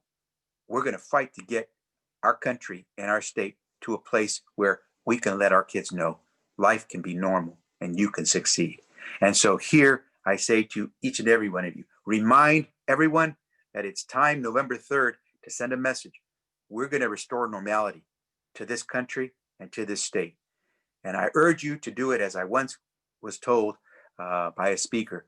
When you're going to go in and do something, do it all the way. If you're going to jump into the water, don't jump into the kiddie pool, jump into the deep end of the pool. And so, my friends, let's be environmentalists. Let's be the first to get there. If it's not done the right way the first time, let's just do it a little differently. But let's remember, we do it because we know that one of these days we'll be the canary or we'll be the miner. Either way, we're in the same boat. So never do mild. Jump in, do it right, never do mild. And I urge every one of us who are part of this conference to remember, we have it in our power and in our hands to make a difference. I hope you will. I know you have at the Department of Justice. We won't stop. I thank you for letting me be part of this. To the South Coast Air Quality Management District, to Dr. William Burke, and to everyone, Jose, and everyone who's been involved in this conference. Thank you for letting me spend a few minutes with you. Thank you. Thank you so much, Attorney General Javier Becerra, for taking time out of your busy schedule to join us. Your encouraging words about your ongoing work for the health and safety of our community is invigorating, especially after a long year of challenges. Now we will be going on into our final round of breakout sessions. Again, you will have 3 panels to choose from, including an interview with women in the environmental justice movement, tribal nations' environmental justice efforts, and our path forward from this pandemic from DC to California.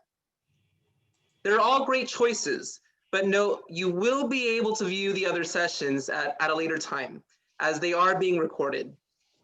This 5-minute intermission is a good time to take one more coffee break and stretch before going to your last session. I will see you all back here in the main room for a call to action and final remarks from our host. And now it's time to move to the breakout sessions.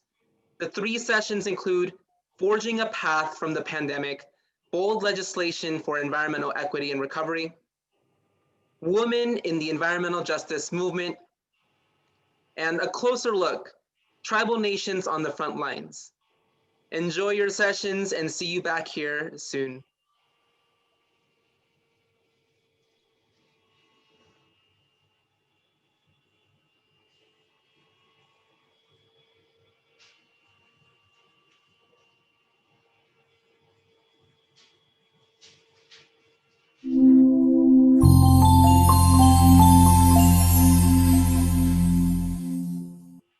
The following is a special message for residents of all of Orange County and the urban portions of Los Angeles, Riverside, and San Bernardino counties in Southern California. Air pollution is a serious health issue that can affect all of us. At the South Coast Air Quality Management District, we've worked hard to address this problem and continue to take the necessary steps to reduce air pollution so that one day soon we will all be able to breathe clean, healthy air every day. Air pollution comes from many sources: factories, refineries, industrial plants, and small neighborhood businesses can cause air pollution when they make products that we all use, like furniture, chemicals, gasoline, and even food. Over the years, we've required certain businesses to install special equipment and use certain ways of manufacturing to reduce their air pollution. And our efforts have really made a big difference in cleaning up the air. However, air pollution doesn't just come from these factories, refineries, industrial plants, and neighborhood businesses. They're actually just a small piece of the pie. Together, cars, trucks, trains, planes, ships, and the everyday products we use produce more than 3/4 of our air pollution. As you can see, we have a tough job ahead, but we can't do it alone. We need businesses and the local community to pull together. We need your help to protect your health. Sometimes it can be as easy as picking up a phone. Thank you for calling the South Coast Air Quality Management District. How may I help you? If you smell an odor that's bothering you, have unusual materials falling onto your property, or see smoking vehicles or factories, the best action you can take is to call us at 1-800-CUT-SMALL. What we'll need to know from you when you call is, what type of air quality problem are you reporting? Is it an odor? What does it smell like? Is it dust? If it's smoke, what color is it? If it's white, is it hanging in the air or quickly disappearing like steam? What time of the day did you experience this problem? Is it still going on? Has this happened before? Do you know the name and address of where you think it's coming from? Do you know if anyone else in your community is having the same problem? If you're calling about a smoking car or truck, on what freeway or street did you see it? What kind of car or truck is it? What time did you see it? And most importantly, what was the license number? And finally, we ask for your name, address, and telephone number. That way we can contact you if we need more information, or just to let you know what we find out. Don't worry, we'll keep your information confidential, unless it's needed for a legal hearing. So what happens to your complaint once it comes to us? Whether you call during normal or after business hours, your complaint will be immediately sent to a supervisor, who will assign it to an inspector to investigate. Some inspectors are assigned to certain areas or others to specific types of industries, like refineries, gas stations, and landfills. Our supervisor will select the person who is most familiar with the area or business to investigate your complaint. Based on your description and our inspector's experience, we will work to find out where the problem is coming from and contact the possible source to see what happened. If the problem is ongoing, we may take odor or dust samples to our laboratory to help solve the case.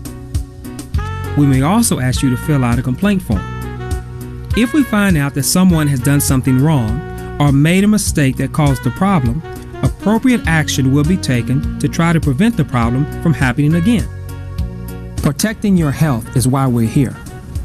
Our scientists, engineers, inspectors, and many other specialists are dedicated to achieving clean air for this great place we call home. But we can't do it alone. We need your help.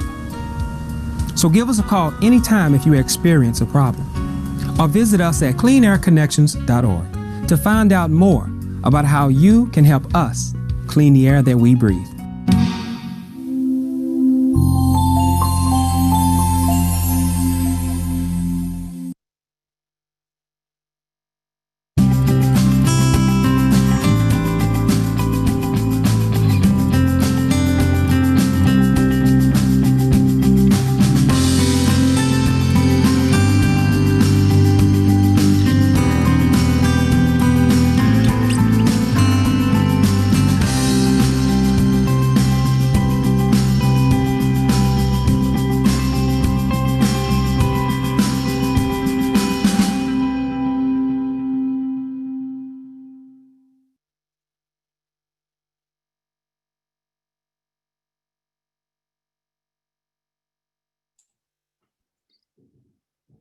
Hi, Earl. We're ready whenever you are. Thank you.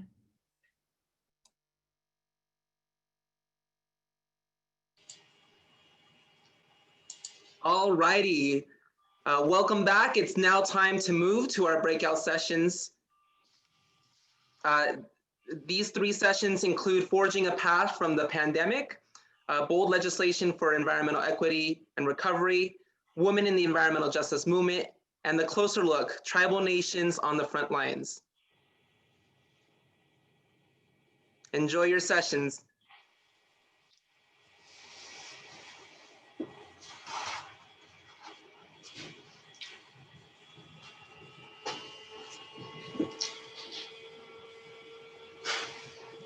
Earl, we are ready to begin this session. Okay. So, good morning and welcome to Bold Legislation for Environmental Equity and Recovery. I'm Earl Ofari Hutchinson, your moderator for this session.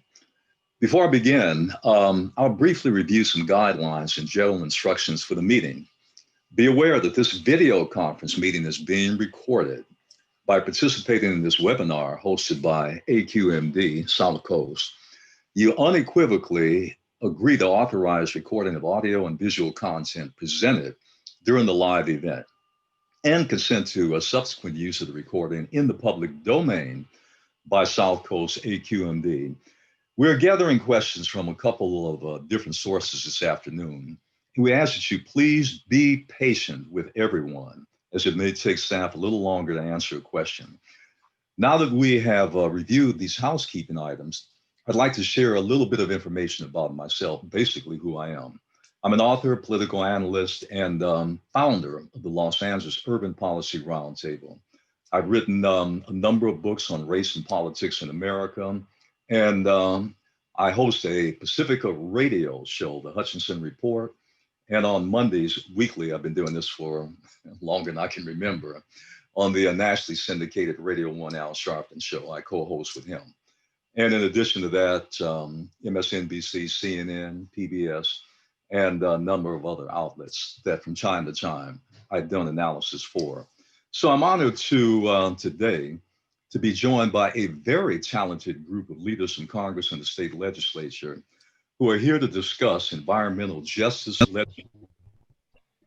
and the legislation and lessons government has learned from the economic and health effects of COVID-19 on the hardest hit communities. I'm hoping by the end of this session, we'll come away with an understanding of how to meaningfully engage impacted communities in government decision-making processes at the national, state, and local levels, and how to achieve environmental equity and just recovery efforts.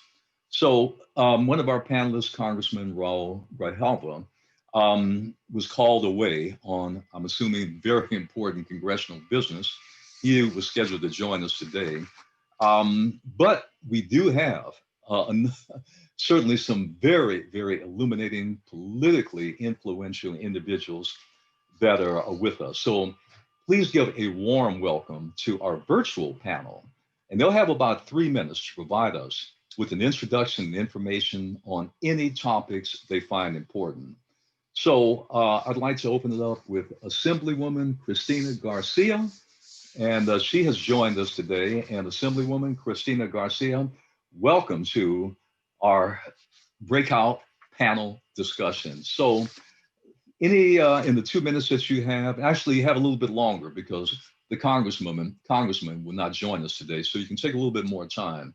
Just an opening statement, some thoughts about this important issue of environmental justice, what it means, where we're going with this, what the future holds, all the above. Yeah, no, thank you for inviting me today. I have been in the legislature for 8 years and have been working on environmental justice since then. And I've seen the issue grow in importance in the Capitol. And so it's exciting to see that the need is big. I live in the city of Bell Gardens, one of the most polluted cities in the state, both with our air quality, our water, and our soil. And so this is personal for myself. I grew up here and I moved away and I came back 10 years ago And when I came back, I began asking myself the questions of why can't I have the same clean air, clean water, and clean soil as I have had in other communities that I've lived in. And it's a lot of it has to do with how low-income communities of color have been treated like we're a wasteland. The community members are treated like we're disposable. And so while I have a teaching math background, I decided that this was an issue I was going to take the opportunity to jump into and continue in the work that a lot of folks before me have been doing and continue to do. And so it is personal. In the legislature, I focus a lot on clean air issues. Mobile sources are the biggest issue in my community, but we have plenty of stationary sources as well. And this year I did get to marry a little bit of my interest around environmental justice issues with my interest around women's and women's health. And we got AB 1989 signed that is the most comprehensive disclosure of menstrual product ingredients in the world out there. And so as a woman who menstruates for 40 years of my life, I want to make sure I know what's going into my body and that I'm making safe choices out there. But this space has been hard. We've seen progress, but we've seen a lot of setbacks. This year, right now, we're dealing with Exide and the contamination that's been here for decades now. But Exide just filed bankruptcy. The courts have allowed it to just walk away and not have to do its part to clean up the facility or the community, and has really left the taxpayers on the hook. And so we've been working to make sure that we do our part to keep our community safe and we clean that up, but it's daunting and no one's moving us out. Community members are living in really toxic homes, are being told to just kind of deal with it, right? And so that's where that injustice comes. And these are, again, all communities of color out there. And so as we continue to work in that spaces, how do we take these moments like Exide to correct and have a little bit of justice for those communities? But how do we learn to ensure that these moments don't continue to happen and future generations don't have to live with this contamination and can live a healthier life, can live longer years, don't have to have developmental issues, don't have to have asthma, have a better quality of life, don't have to make the hard choice of, do I go for a run because that's healthy, but I'm running next to the freeway, so how healthy is that really out there? And so the governor did veto AB 995 that would have reformed the Department of Toxics, and it would have taken a lot of the recommendations that have been out there for years. Really hard to see. It's a way to prevent other Exides, but we're going to come back and continue to work in that space and try to get that done next year so that we could do better by these communities and so that we really have one California. And it doesn't matter if you're Black or brown, if you're poor, if you live in a low-income community, you could have the same quality of life as our folks who are, better off in the community. So that's a little bit of what drives me and what I've been working on and will continue to work on. We'll have to get on the governor about that veto. We'll have to get on him about that. Maybe next time around, he'll rethink that because it's coming back at him again. It's not going to go away. Assemblymember Cristina Garcia, she was elected to the Assembly in 2012, and she represents the 58th District, and that's Downey, Commerce, and Montebello. In 2017, Assemblymember Garcia, she co-authored Assembly Bill 617, and that addressed air pollution and its impact on environmental justice communities. And the program actually requires local air districts like the South Coast AQMD, as well as the State Air Resources Board, to reduce air pollution. God knows we need that in the most impacted communities. Assemblymember Garcia, we're going to come back to you in just a few minutes. We've got a series of questions that we'll be asking you and our next guest and our next panelist, which is Senator Maria Elena Durazo, and she is also joining us today. She serves the 24th District, and that's East LA, Boyle Heights, and Eagle Rock. In 2018, Senator Durazo followed the path after a respected career, championing the rights of workers. I mean, we have had dealings in the past. I didn't know her as a senator, but I certainly knew her and know her for all the years that she was waging those big battles on the labor front. Senator Durazo, we certainly take our hats off to you for that. But Secretary of Treasurer, the LA County Federation of Labor, and it just goes on with all of her labor credentials. But on the environmental front, she has authored 2 bills to address, and I hope I'm pronouncing this correct, chlorpyrifos, and she'll correct me on that. That's a toxic air contaminant that causes serious health effects in children and other sensitive population that farm workers and families are exposed to in its use as pesticides. Senator Durazo, same question that I put to Assembly Member Cristina Garcia. Your thoughts about not only the past and the present, but where we're going into the future in this big battle for environmental justice, and hopefully we'll have a sea change in Washington, D.C. I think you know what I mean. In the next few days. I mean, we're all keeping our fingers crossed on that. I'm not going to be nonpartisan on this one. We're keeping our fingers crossed on that one. Senator Durazo, you have the floor. Thank you. Thank you, Brother Earl or Mr. Hutchinson. Thank you very much. And it's good to see my colleague, Assemblymember Garcia, who has been deep in these issues for many years. And I appreciate the camaraderie. As you said, I've spent my whole life on the labor front, whether it was as a farm worker myself with my family, or whether it was in the labor movement alongside immigrants and people of color, always on the low wage front. And what I always found amazing was that there are entire industries of workers made up of people of color, immigrant women, Black men, and those were always the ones that had the low wages for some reason, very successful industries that they worked for, but low wages, no health care. You could go on the gamut, you know, their families having to live in overcrowded apartments or housing. So on the economic front, these were the communities most impacted. Those are the communities that were organizing, those men and women organizing. So in the workplace, they could have better working conditions. And certainly in the labor movement, there's a whole mix of good working class jobs. So you know that it is possible. You have very good examples of men and women who can work for those industries, and with a union, their conditions were completely opposite of those without them. So you go, wait a minute, why is it that in some of them could work in very good conditions with good wages and benefits, and others were, you know, the victims of wage theft? So that, of course, brought me to there's economic justice, but in getting to know those families, you find the issues that we're talking about today, the environmental issues that they faced. And why is it? And in my district, we have more freeways than any other district, more freeways crossing our communities, and several in each community.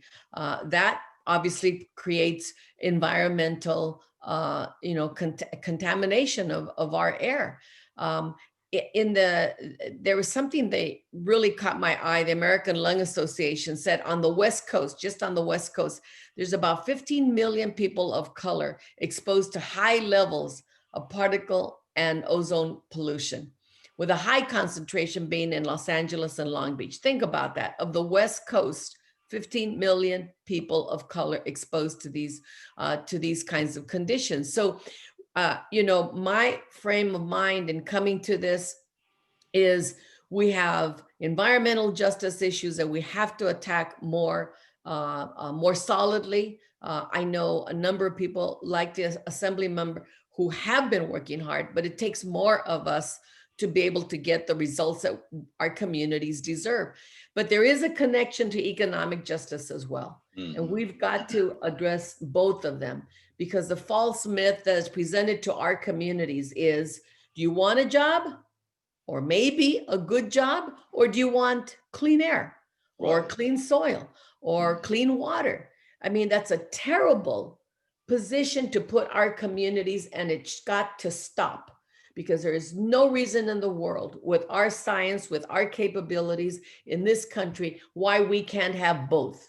And we demand both, and we've got to struggle on both. The Exide has for decades now been scandalous, but think about this, the irony of the scandal around Exide and what it's done to contaminate our community is they're recycling car batteries. recycling car batteries. Now, we've got millions of cars in Southern California and throughout the state. So what happens to all those batteries? What happens to the ingredients in those batteries? Do we stop using cars altogether? Or do we figure out a way to recycle those batteries in a way that's clean? If we close down Exide, where are they going to recycle them? Someplace in the South where there are no regulations, or some third world country? These are questions that we have to incorporate into all of our conversations and to the legislation that we think of. So just some thoughts that you know, I'm hoping we can have conversation. And you got it right. It's chlorpyrifos. That's it. It took me 2 years to learn how to pronounce it. Well, I'm glad I got something right on that one.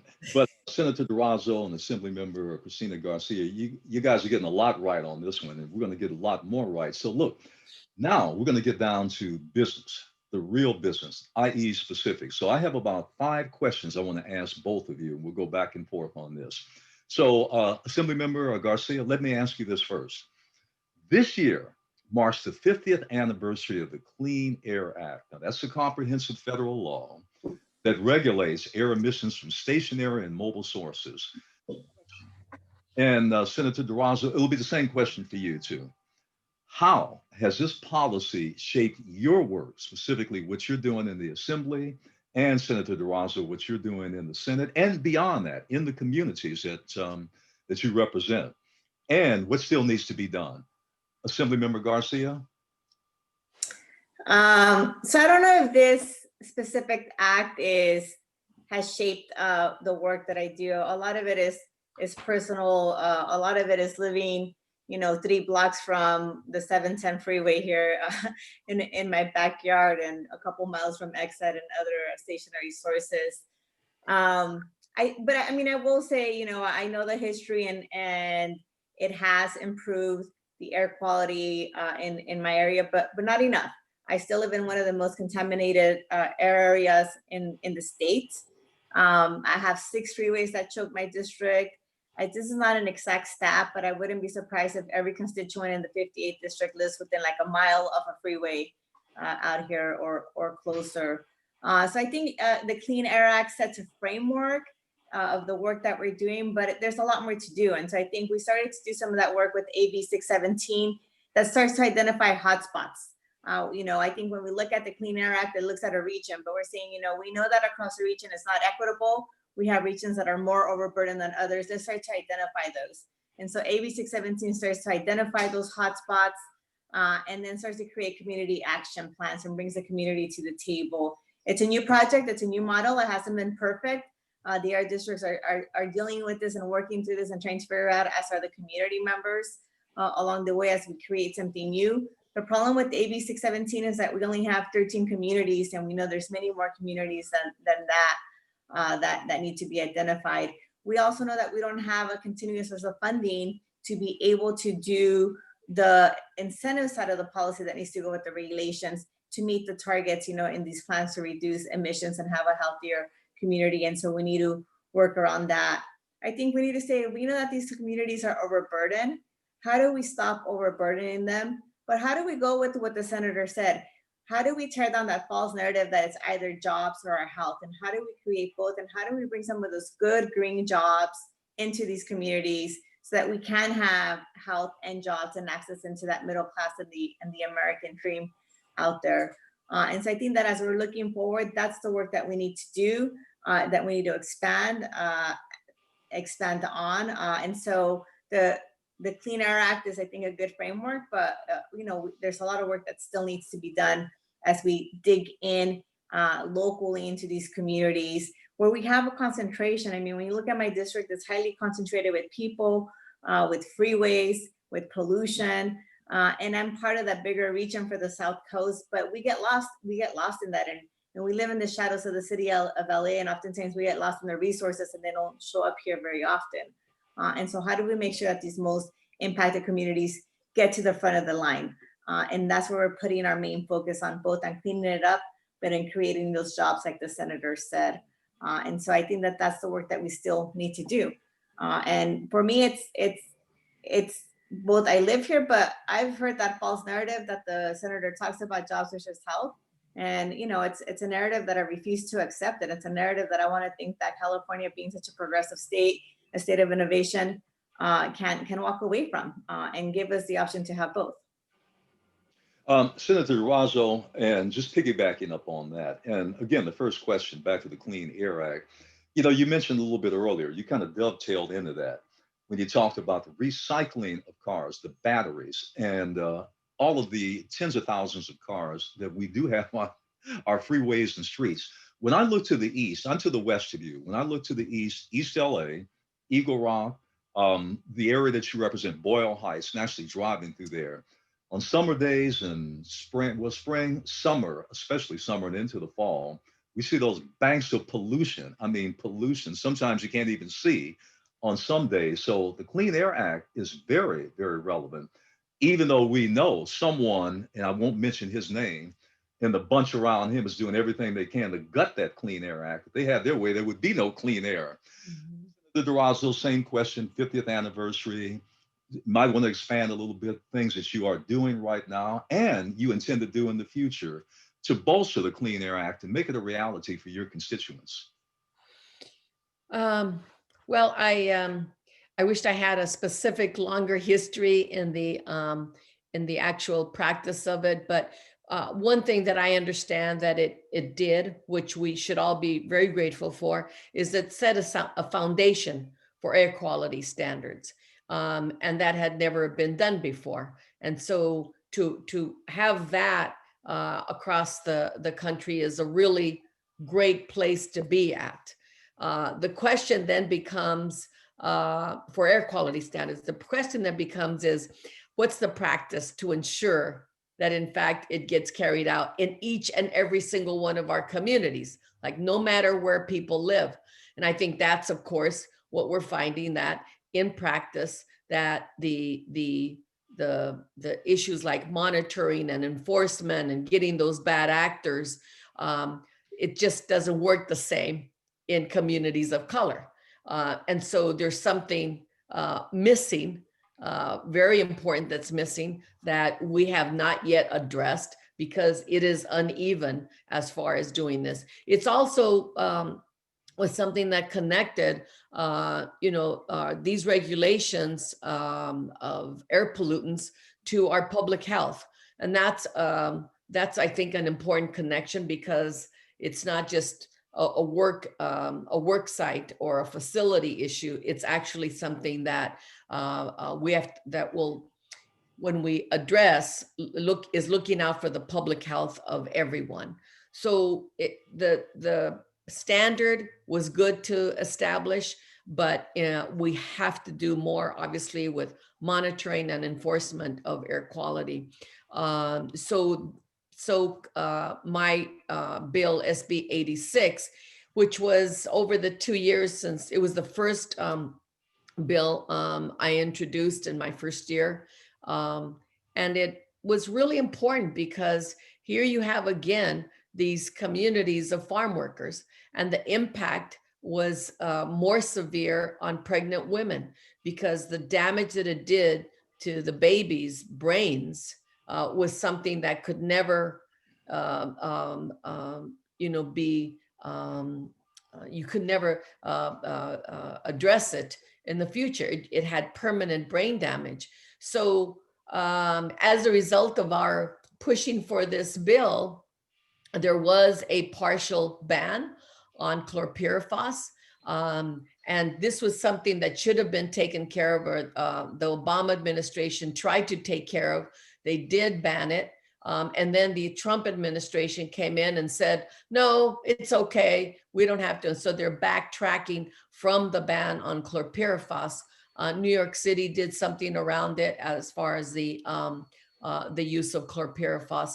But here we were just following up on something that had been established on the federal level, and we then had to pick up from that and try to ban it here in California, partially. The granular form of chlorpyrifos is what the most recent bill that was signed by the governor, and that is a much stricter monitoring reporting on its use, how much. And you would think, what's wrong with that? It's just reporting so that we could monitor. But the ag business went after this like you would think everybody would go out of business. Yeah. It was so outrageous to have something like that be their target. So I shouldn't be shocked, and maybe some, you know, most of us are used to that, but it was unbelievable to think that that would be their target. But we got it through, and we'll keep on fighting on that front. Thank you, Senator Durazo. Let me kind of continue in this. Everything really runs together when we talk about environmental justice and all the issues that surround that. And it is true, Assemblymember Garcia and Senator Durazo, every time I hear this false dichotomy, you want clean air, you want clean water, you want a clean environment, but what about jobs? What about business? I mean, you can't have both. I always say baloney. Yes, you can. And we know who puts that out there and why. And you just mentioned about the ad business. You mentioned about corporations. And so, I mean, we can go on all day with that, but I think we know what drives that. Numerous research studies, like the one produced by Harvard's T.H. Chan School of Public Health, they have shown direct links to air pollution, something that, I mean, in Southern California, and particularly in your districts, we can't get around because it's so dominating and it's so threatening to the constituents, residents, and those that travel through our communities. To air pollution and the high rates of susceptibility to viruses. Now we come to COVID. What are some innovative governmental solutions that can help environmental justice communities recover? Now we're zeroing in on COVID, recover from the pandemic. Assemblymember Garcia, you go first. Thank you. Yeah, Southeast LA has become the epicenter of COVID for LA County. And I don't think it's a coincidence that we are also an epicenter for so much pollution in this area. So we've already been dealing with respiratory issues. I have parents here on a regular basis who have kids with asthma and are making the choice of the kid has an asthma attack. Do I take the kid to the doctor or do I go to work out there? And so, we see what's happening here. We know we're getting higher rates of infection, and we know that we are getting sicker. We're more likely to end up in the hospital. We're more likely to die. And so I think as we are looking at moving forward and recovery, we need to do a couple of things. We can't just say we're going to put 35% of resources into these disadvantaged communities. While that initially was a big step forward and something that started to happen when I got to the legislature from other leaders that were working in that space already, it's not enough, right? I think if we're going to help these communities move forward in an equitable way, it's how do you take our most vulnerable communities and put them to the front of the line so that they're getting testing, so that they are, getting the access to healthcare. And then how are we cleaning up the environment around them? We also know that we are highly impacted and we're more likely to lose our jobs right now. If you're a Latina, you're more likely to be unemployed. And so how do we also start to make sure that we're putting these folks back into the workforce in a healthy workspace? And so I think if we're going to be innovative, we need to walk away from this idea of just a certain percentage. And how do we put folks at the front of the line? I think right now we have a metric saying that you can't move into the next tier because until you make sure you bring all your communities along and, including our most vulnerable communities. I think that's a great start. I think we're starting to acknowledge that we can't continue to say, this is good enough, you'll catch up later. And we're saying you're gonna come along together with us before we move on, because this is a sacrifice and a burden that we should all be feeling. And so I think that's happening right now from the governor's executive order that the counties are dealing with is a good first step. We need to prioritize testing, rapid testing in this area. We're seeing the divide with education and the digital divide, and we're talking about having waivers for schools. And for me, that's always really troubling because it's not clear that my communities are going to have the resources to be able to meet those waivers. And so how do we come in and give them the resources so that they can reopen and get back to school, and we can start to close that divide that's only gotten bigger most recently out there. And so I think the other part that I want to say, as we're looking at environmental justice, as we're looking at COVID, as we're looking at moving forward, we have a lot of metrics out there, and we talk about PM 2.5 for how much arsenic is in the air, how much methane is in the air. And those metrics are all really important. But when I talk to my communities, they're not talking about PM 2.5 to me. They're talking to me about their community members, their family members, and whether or not they're healthy or not. They're talking to me about asthma rates. They're talking to me about what they seem to be clusters of cancer out there. And so I think for us to move forward, we need to start putting a health metric to go in line with all of these other metrics where we're checking how is our progress doing, are we being successful, are we reducing emissions. I think for me, it's, are we having a healthier community, and our communities working? Do we have good paying jobs for them out there? And so I want to see that we walk away from this idea of, a certain percentage for disadvantaged communities, and that instead we're going to be putting them at the front of the line since they're our most vulnerable and our most overburdened. And Senator Durazo, Assemblymember Garcia said several times, kept coming back to this, and we can't get around this. When you're talking about all the issues we're talking about involving environmental justice and making that a reality, and now we come to COVID and the pandemic, the fact is that word, we keep coming back to it, resources, resources, resources.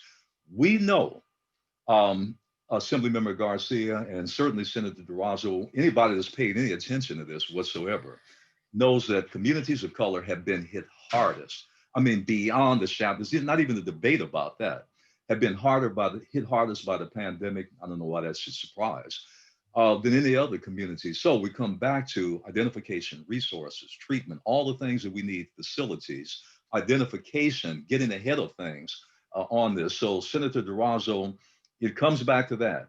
Innovative. Is there anything we've missed on this? Innovative governmental solutions that we can really move the envelope forward in terms of combating not just COVID, but all the other things that hit our communities. Right.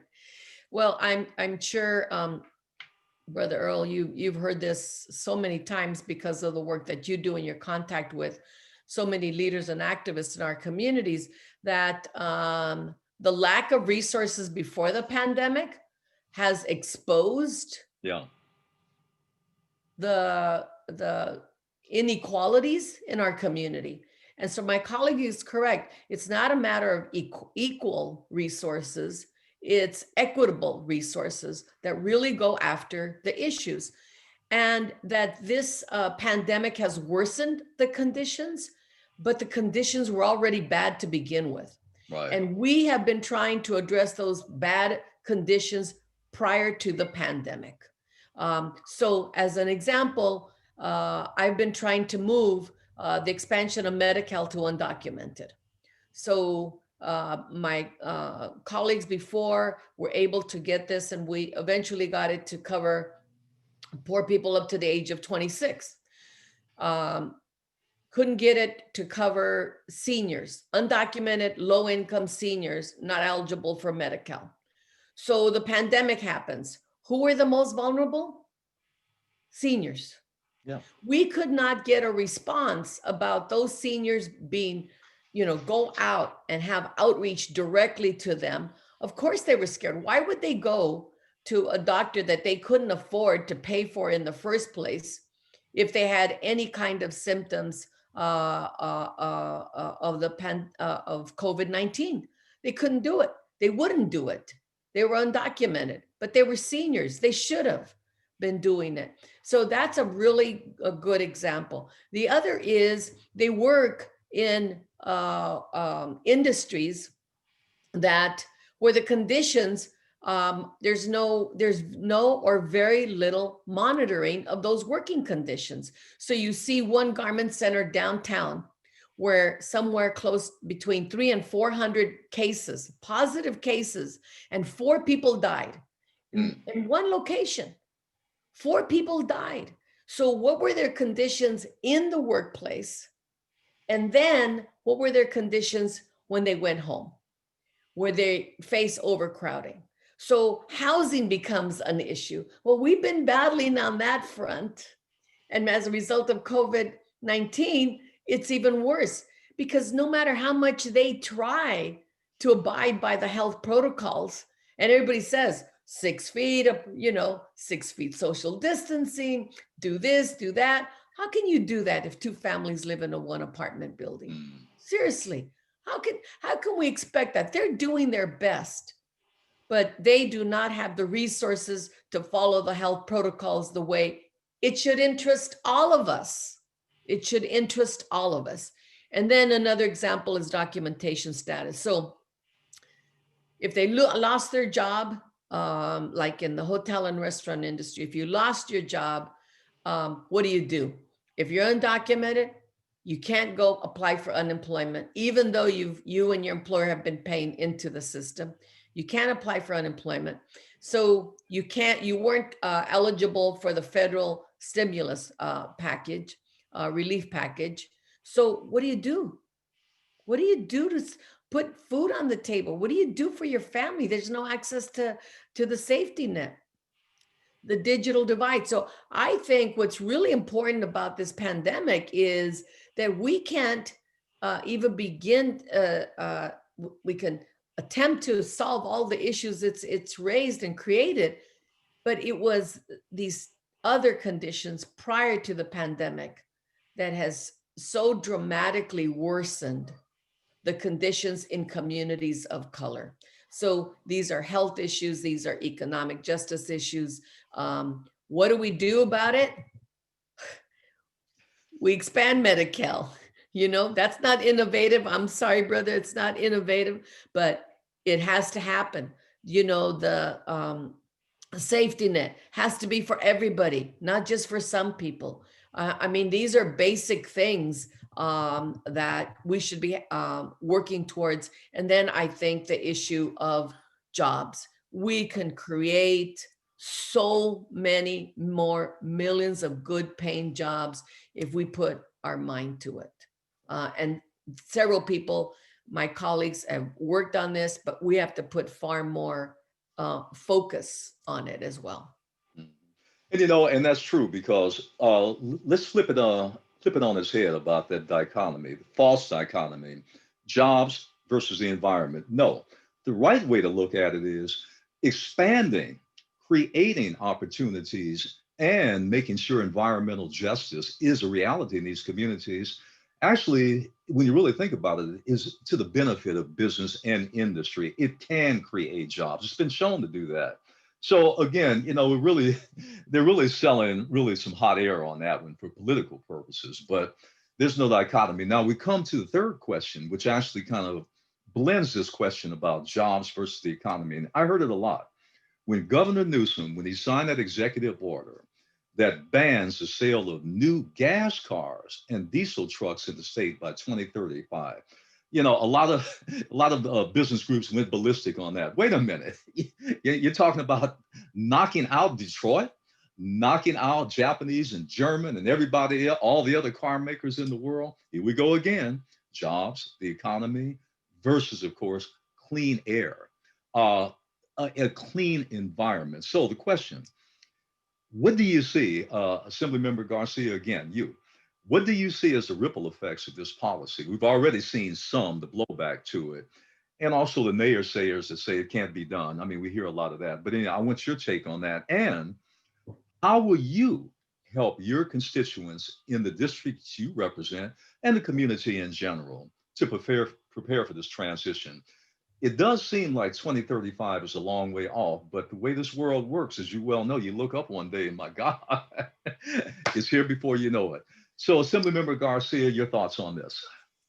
I like to think that we're in the businesses of making the impossible possible. And, you know, all of these, we can't do it for this reason or that reason. I think for me are more a map way of problems we need to address, barriers we need to address, so we do have a just transition along the way. But let me be clear, the market has already been moving in this direction. A number of car dealers were already moving in the direction of only producing clean cars, zero emission cars, because the market has been moving there for lots of different reasons, including policy that we've pushed at the state. There are real opportunities here. The opportunities are not just cleaner air for a community like mine, where 75% of our pollution is because of the mobile sources.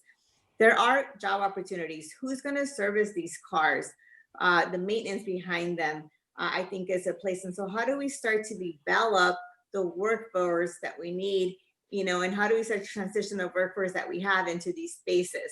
So I have a number of small businesses that are car mechanics. How do we start to give them the training so that they're able and better prepared to go from, servicing a combustion engine car to a clean, zero emission car out there? And so I think the fear is for folks is, are you going to put their resources in some community like this to help me get the training so I could continue to be a part of that workforce? I think that, the problem is out there, and how do we address that through our workforce development out there? For me, the idea of failure is not possible, because failure means that my life is shorter, means that more of us are sick, my quality of life is affected, and we're dying sooner. And so we need to figure it out. I think about the trucks. Part of that executive order included trucks, right? And so my district director, his father is a truck driver. He's a small business. It's just him and his brother, and they wouldn't be able to afford these new trucks. And so how do we ensure that they're able to transition and have access to different incentives to help pay for it, or different low interest loans, so that they can move into that space? Because they want to continue to do the work they're doing. That work has allowed his kids to go to college, has allowed them to buy a house, has allowed them to live that middle class dream. But they also want to ensure that they are healthy, because they live in this community as well. And so how do we create incentives? How do we make it financing? How do we use different, innovations in that space so that they can transition with us? So it's not just the big companies, but it's also these small businesses that need to have that opportunity to transition in this space.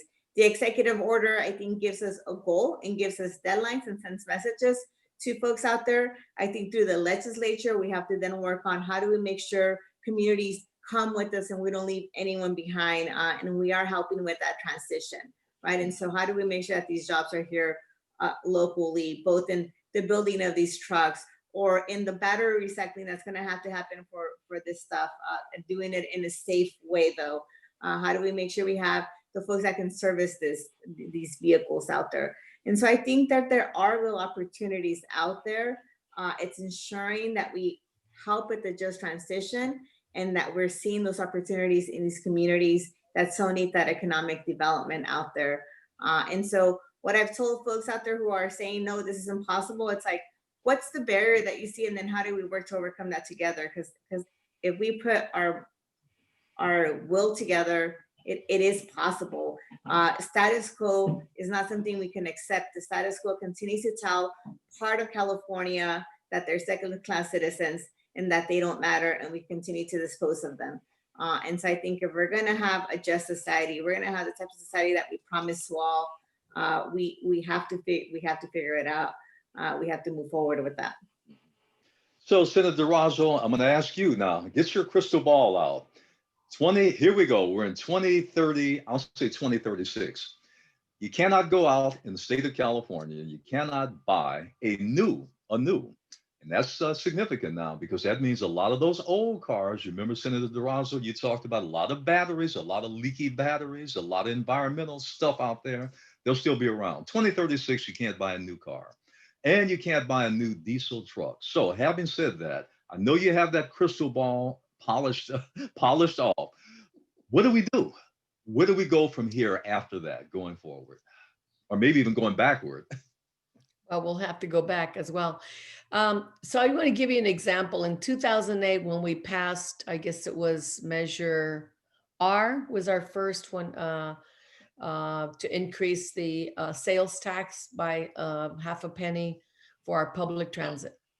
And I remember in dealing with LA Metro, we raised the issue that since we were going to have billions of dollars, and then of course it got increased again a few years later, billions of dollars, shouldn't we have the benefit of creating the jobs related to the billions of dollars in LA County?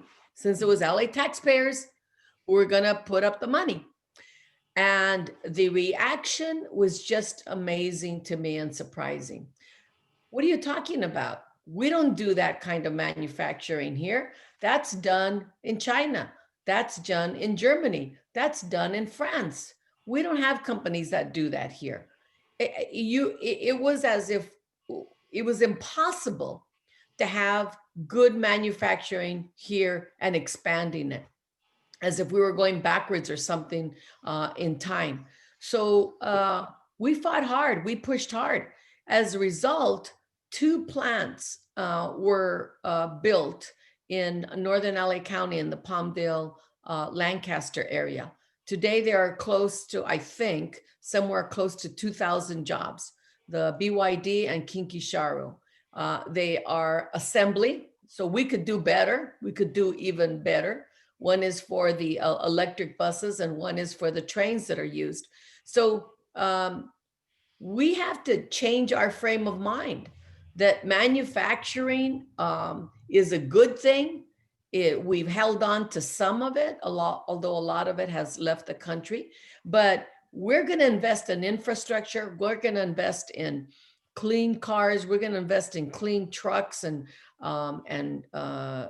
trains. We ought to have the benefit of those jobs getting created here. And one thing that's really important, I have found through experience, you have to be explicit about what we mean by good quality jobs.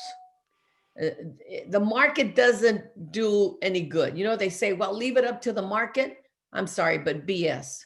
It doesn't happen that way. The instinct by these companies is to pay slightly above minimum wage and maybe, you know, some version of a health plan. But we have to be very explicit about what we expect in return for all the investment that our tax dollars are going to go into. And that I guarantee you is a fight, because no company that takes subsidies from our tax dollars is instinctively willing to say, yeah, I'll pay $20, $25 an hour and a retirement and a healthcare. They just won't do it. We have to demand it of it as a standard for what we're looking for. Because what worker who gets paid, let's just talk about the X side, they were getting paid maybe $25, $30 an hour plus their benefits. They felt terrible about the fact that this plant was creating that kind of contamination, but they were raising their families off of this. They were raising families. So, you know, here they were between the two. And we can't put our communities in that position. We don't have to, and we have great examples of where we haven't. Senator Durazo and Assemblymember Christina Garcia, we've only got actually about 2 minutes left. I'm kind of getting the high sign now. So I'm going to get right down to, I'm going to skip one question, but actually get to the most important one. For both of you, Senator Durazo, you go first. We're going to stay in 2035, maybe 2025, and people are looking at you, looking back at your legacy. Could there be, I know this is a tough one now, in like 1 minute to do this, but you can do it. One thing that you have taken greatest pride in on the environmental justice front battle, either a piece of legislation or an accomplishment, something that you want to be remembered for. And Assemblymember Garcia, same question. We got about 1.5 minutes left. Senator Durazo, you first. Well, since I have been in the legislature only 2 years, my most important legislation clearly is SB 86 on chlorpyrifos. I'm very proud of that, and I'm hoping that that will help thousands of farm worker families, especially women. I want to be known for helping our economy into establishing new green sectors to replace the outdated, environmentally, hazardous sectors. And I introduced one bill that didn't get very far, SB 1381, and I will say that would be great for that to be my legacy, which is for our young people to have career pathways into these future jobs, into natural resources, into clean environmental and dealing with wildfires. Our young people should be the generation that really takes us on, and I would be most proud to be a part of that. Assemblymember Christina Garcia, your legacy, how do you want to be remembered? So before I get into that, and I think the senator sold herself a little bit short. I know she's only been here for 2 years, but She got here and has jumped into the space and has been a champion, whether it's been on Exide, on clean air.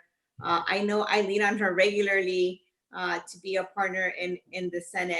And so I think her legacy includes working with other leaders to get the work done out there. And so we are really lucky that she's here. I think when I think about my legacy, I could point to a number of bills that are out there that I've had, the privilege to work on.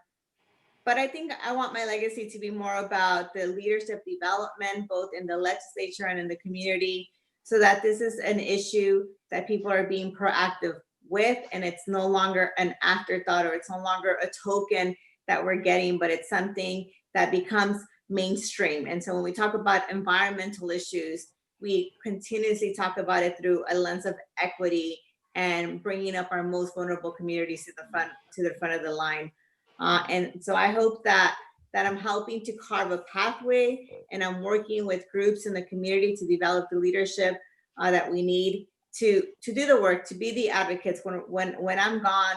They continue doing that good work and advocating for our community, so that we have the cleaner air, water, and soil, but we also have those good jobs out there. And so just like the senator, I want to see the youth be leaders, and I want to see the youth have real career opportunities in this space. And so I hope that my work has allowed other folks to jump in and lead and set the agenda and make this part of the mainstream environmentalism. I'm always a little torn that we have to separate this.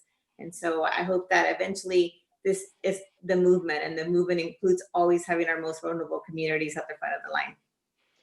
Senator Maria Elena Durazo and Assemblymember Cristina Garcia, I got to tell you, that's a powerful legacy. Not only are you going to leave, but you've already left, and we don't have to wait till 2035 for that one.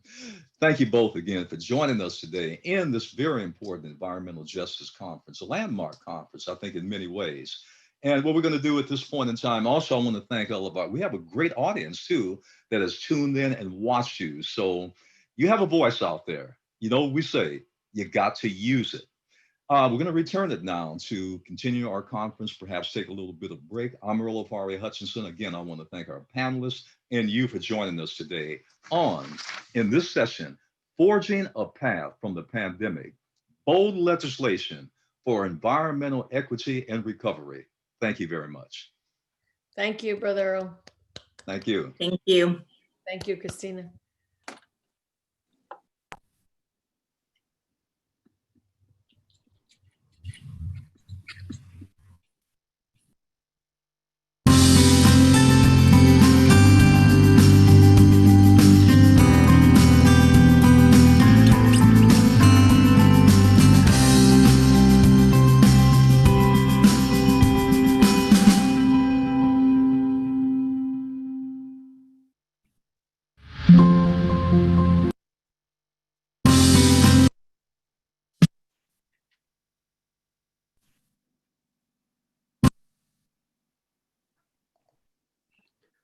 All righty, we are back from another great session of panels. We hope you enjoyed the spirited conversations and feel more hopeful for our future. We heard from elected leaders in the environmental justice movement and from our tribal national leaders. It is now my pleasure to introduce Riverside County Supervisor and South Coast AQMD Governing Board Member, Victor Manuel Perez. Riverside County Supervisor Victor Manuel Perez has been on the South Coast AQMD's governing board since 2018. He proudly serves the eastern 2/3 of Riverside County, stretching from Palm Springs and Desert Hot Springs, south to the Salton Sea, and east to Blythe and the Colorado River. He has helped create jobs, jumpstart the local renewable energy industry, and make neighborhoods safer. His work has focused on jobs, economic development, small business, education, healthcare access, infrastructure, renewable energy, transportation, air quality, environment, public safety, parks, technology, agriculture, water, and the Salton Sea. Please join me in welcoming Supervisor Perez. Thank you for that introduction, Jose. I appreciate it. And on behalf of South Coast Air Quality Management District, thank you for participating in the 6th Annual Environmental Justice Conference. We hope you learned and shared a great deal with new and familiar friends. One clear takeaway from today's conference is that it is time to make a change. We must all remember to hold ourselves accountable for the contributions that we make to improve our environment and overall air quality. The first step towards environmental justice is through building alliances and progressive solutions. It is important that we build trust with one another and communicate effectively so that we can overcome the environmental challenges that face us. Let's all support each other and work together to make a difference. Starting today, pledge to do one thing to help clean the air that we all breathe. For example, turning off the lights when you leave the room, carpooling, and biking when possible. We encourage you to visit South Coast Air Quality Management District's Do One Thing video and get more information on how you continue to make a difference. Also, take a moment before exiting today's conference to download our award-winning smartphone app where you can monitor the local air quality, receive air quality news alerts, alternative vehicle fueling stations, and much more. To download the app, visit the Apple Store or Google Play. We encourage you to incorporate checking the app as part of your daily routine. We hope that you stay connected to South Coast Air Quality Management District by following us at South Coast AQMD on Facebook, Instagram, YouTube, and Twitter. Today's conference would not be possible without the support of our dedicated staff that believe in serving our communities. I want to acknowledge the exhibitor partners that participate as virtual exhibitors, and we hope to see you next year. Thank you. Gracias. Thank you so much, Supervisor Perez, and go Dodgers. That's right. As our program comes to an end, I would like to thank everyone for joining us remotely. Thank you again to the staff that made today possible, to all the speakers, panelists, moderators, and program participants. We would also like to thank our virtual exhibitors for providing valuable information and resources for us. I hope you all enjoyed yourselves and were able to connect virtually with other attendees and speakers. We trust that you are leaving with a broader knowledge of the challenges we face regarding air quality, protecting public health, and ideas moving forward to improving quality of life within environmental justice populations. Before you leave, please take a moment to fill out a short survey so that we can ensure we make this event better next year. There's a link to the survey on the chat and on Whova. In closing, thank you all again for participating, and on behalf of South Coast Air Quality Management District and their Environmental Justice Community Partnership, thank you for spending the morning with us, and see you next year.